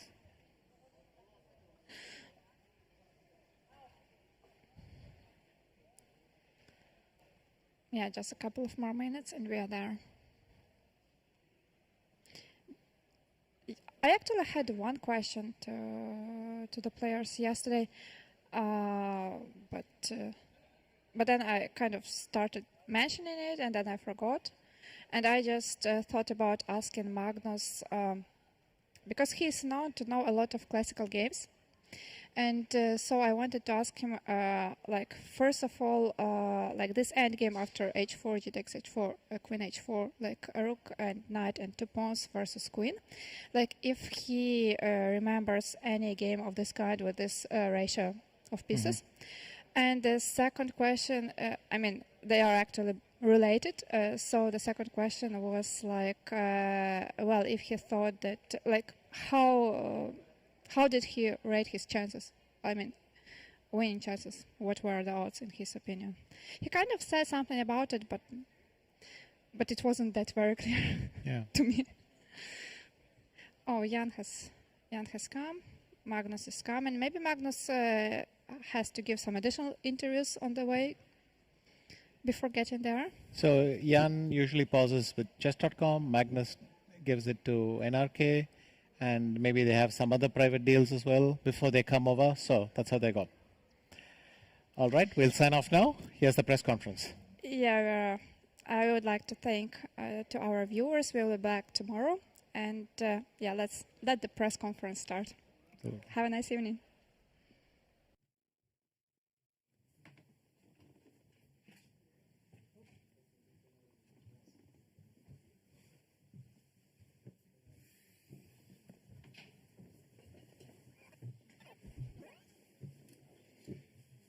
Hello, everyone. Welcome to the press conference post-game.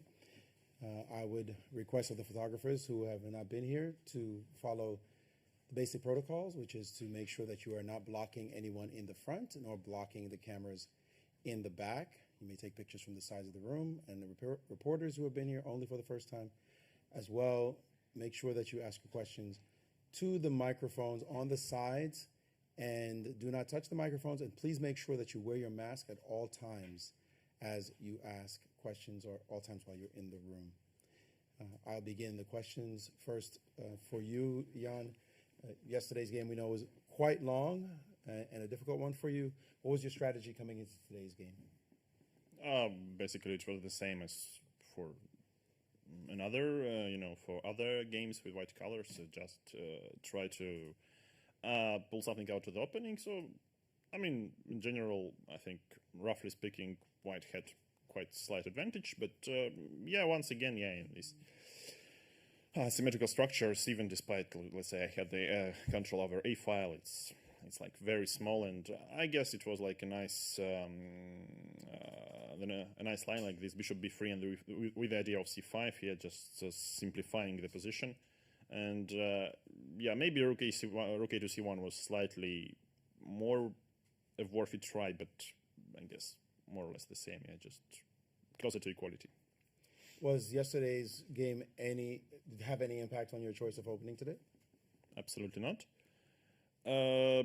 Also, by the way, it was quite a new experience to play two games at the same day.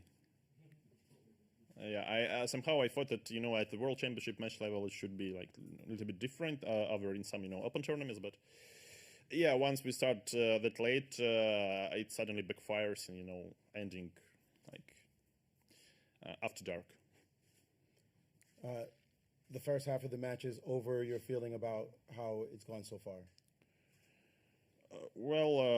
It's not going too well because in general, I guess I had quite some promising positions, and I believe also yesterday was some kind of eclipse which prevented me from grabbing b4 pawn twice in a row. But yesterday's game was just kind of poor from both sides, I believe, especially during the time trouble. But otherwise, I think it's pretty much sensible, and it's very much fighting.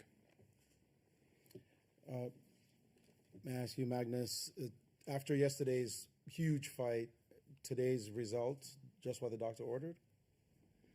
Yeah, it's okay. I obviously remembered my first match against Vichy, where I broke through and won the fifth game, and then I managed to sort of gradually equalize with Black in the sixth, and eventually win. So I was like slightly hoping that we could follow a similar scenario, but a draw is obviously a very nice result as well.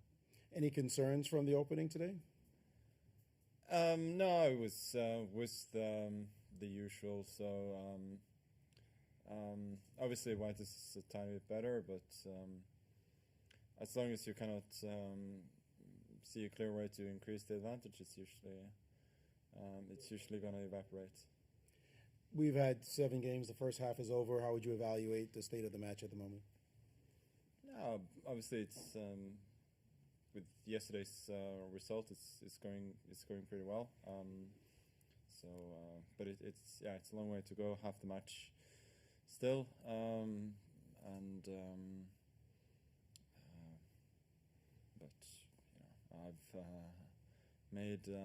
I've made my breakthrough, so the state is good. May I ask the reporters to begin the questions? We'll begin that phase, and please go ahead. Hello, a question for Mr. Jan Nepomniachtchi. You say yourself that you put yourself in good positions, and today you played with white. Was this a missed chance? Today was surely no missed chances. I think for any of us, was a very, very balanced game, and I believe it was just boring. You have still more 7 games to do it. You're 1 point under. When are you going to attack? When time comes. MyClientChess.com. My question is for Magnus. Magnus, I'm going to guess that when you turned your phone on yesterday, you had a slew of congratulations. Are there any that you'd like to share, the message or some prominent person? No, I'll keep the gossip to a minimum.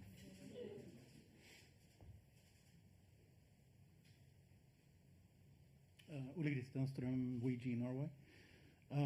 Quite similar question to Magnus. I guess Borussia Dortmund, Bayern München is your first choice tonight. So what does Erling Braut Haaland and you have in common?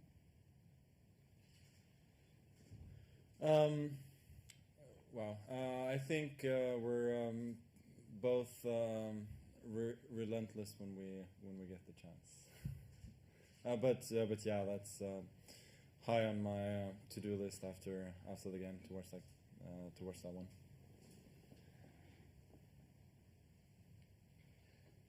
Owner from Chess24, question for Ian. What is it you're doing in the back room?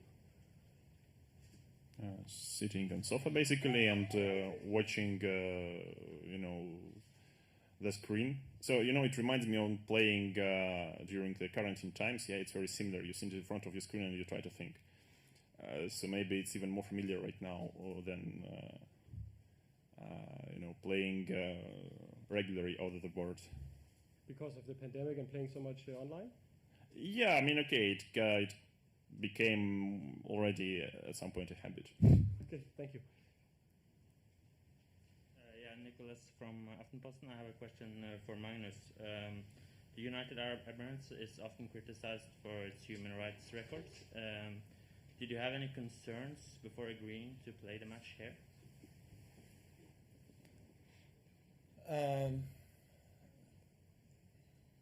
Yeah, that's a tough question. No comment. MyClientChess.com again. This question's from our community, and I'm going to direct it to Jan. Jan, you're at the pinnacle of a chess player's career, playing for the World Championship. But is this process fun for you? I believe depends on the result. So once I win, it will be fun. Once not, then okay, obviously no fun at all. Saravanan from ChessBase.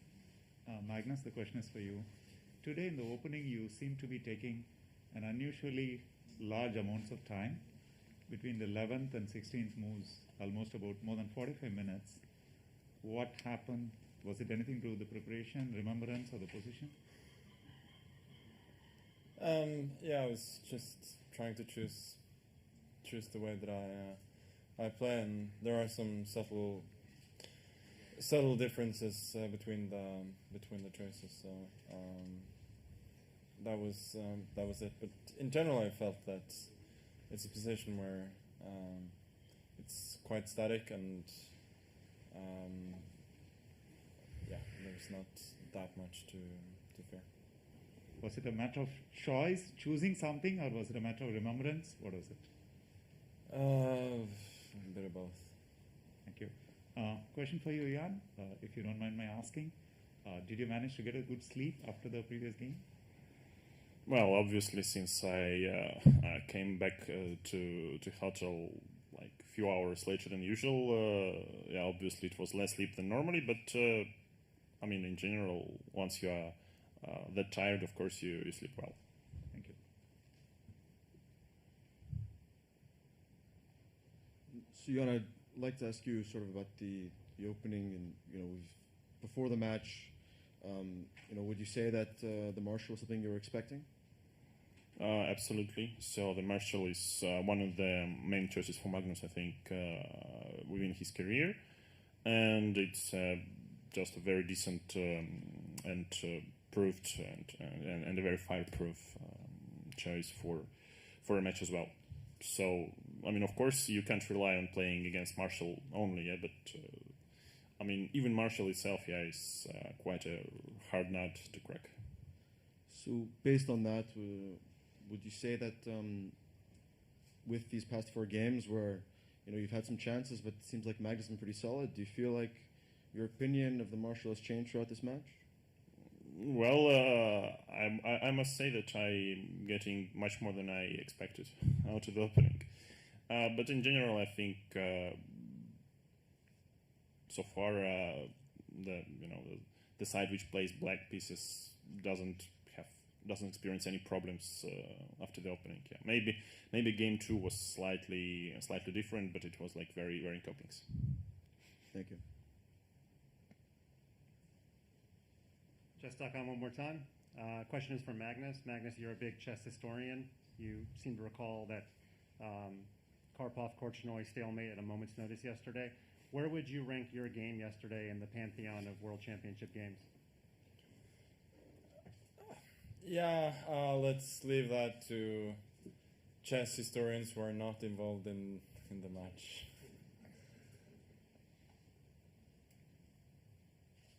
Rakesh from chess.com India. So Magnus, you're leading at the halfway stage. So going forward, will we see you find the beauty in repetition or go for it again? I think it very much depends on the situation over the board. As talked about earlier, there's half a match left, and I don't think being 1-0 up at this point changes the strategy drastically for either player. I mean, there will come a point, but I'm not convinced that that point has yet come. Thank you. Hi, Maria Emilianova, chess.com. I have a question for Magnus. Yesterday, when you arrived for the game, I noticed that in the car you were kind of jamming to some music. Could you share with us what you were listening to? And I'll leave that question to the musical expert in our team, so he can answer that question at another time. I'm not the one who decides. But you usually listen to music before the game. We just want to know how much is it important for you to have something like this before the game.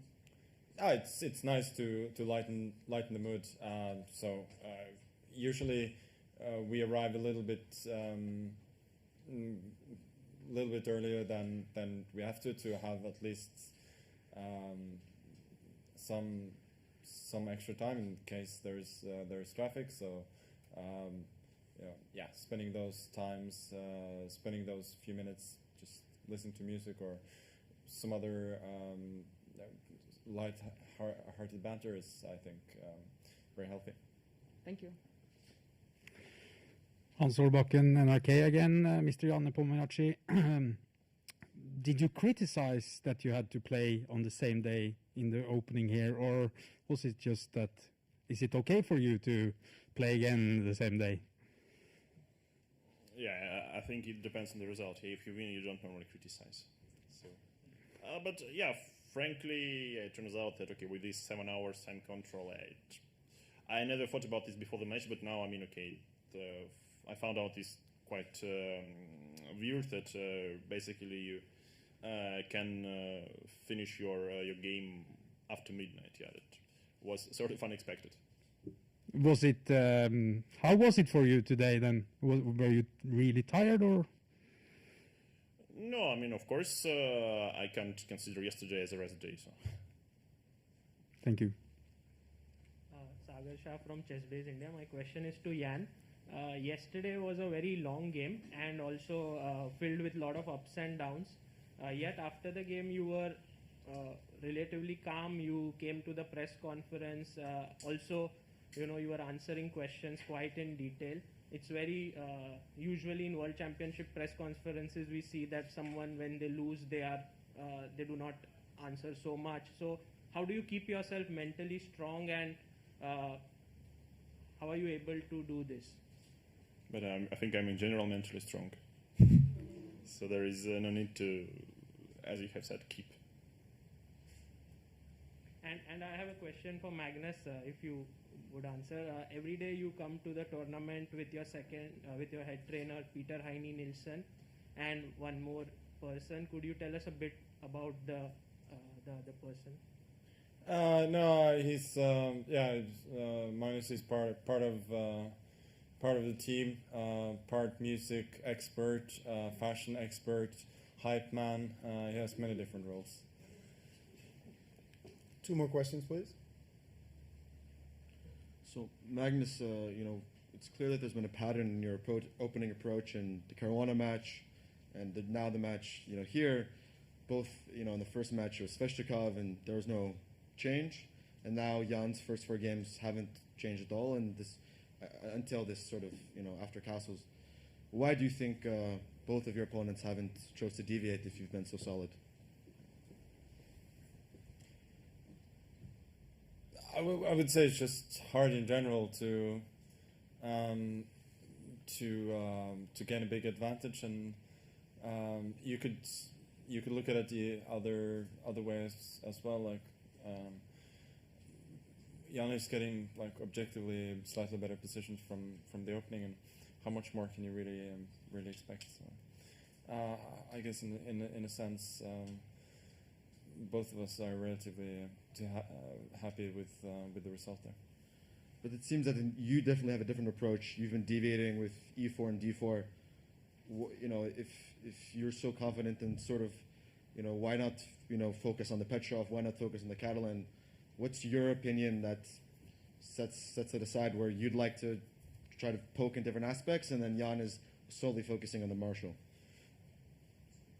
I would say that we have somewhat different approaches in that sense. He's playing openings where it's not so easy to put slight pressure. He's trying to solve his problems by force with black, and that's one of the reasons why it's harder to try and poke at in the same places every time. Thank you.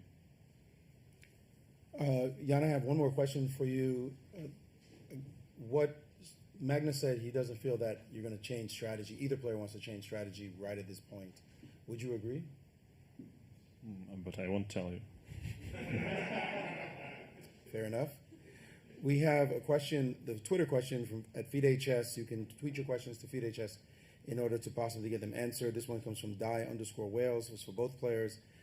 I'll start with you, Jan. There have been a lot of great World Championship matches over the years. If you could watch one match between any 2 players of any era, who would you choose? Well, currently, I'm watching my match here. So once I'm done with this, I will think. Magnus? I think it would be a close race between. You're not talking about a match that has happened, or? Yeah, one that has happened. And one that has happened. Actually, the question is if you watch one match between any 2 players. Any two players. Sorry. Yeah, okay. I'll just answer the question what I thought was the question, which is which match in the past. Then it would be a close race, probably Kasparov Karpov from Seville, closely followed by by Alekhine Capablanca from Buenos Aires. Could you elaborate on why those two are your favorites? Those were awesome. Very tightly contested, with great ideas between clearly the best players of their time. All right, well, we have two of the greatest players of our time here. Tomorrow will be the next game, Game 8, and Magnus will have the white pieces. It will be at 16:30 at the Dubai Exhibition Center. Thank you very much. This concludes the press conference. See you tomorrow. Have a great night.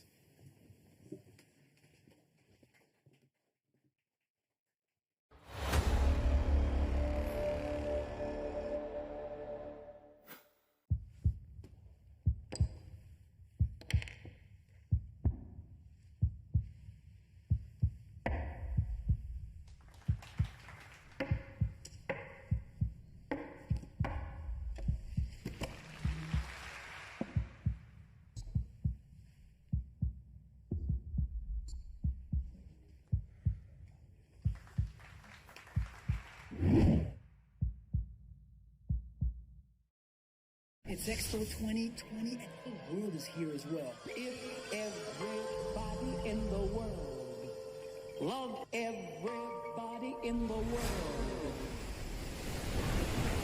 what a glorious world this could be. It's the culture, the music, the artwork. It's the people.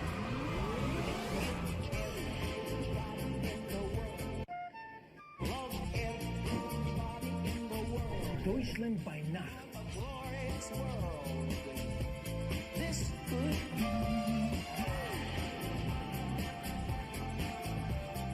I was just looking for myself, and then Expo came, and it makes me emotional. Come on and join us. A new world has just begun, and it's right here at Expo.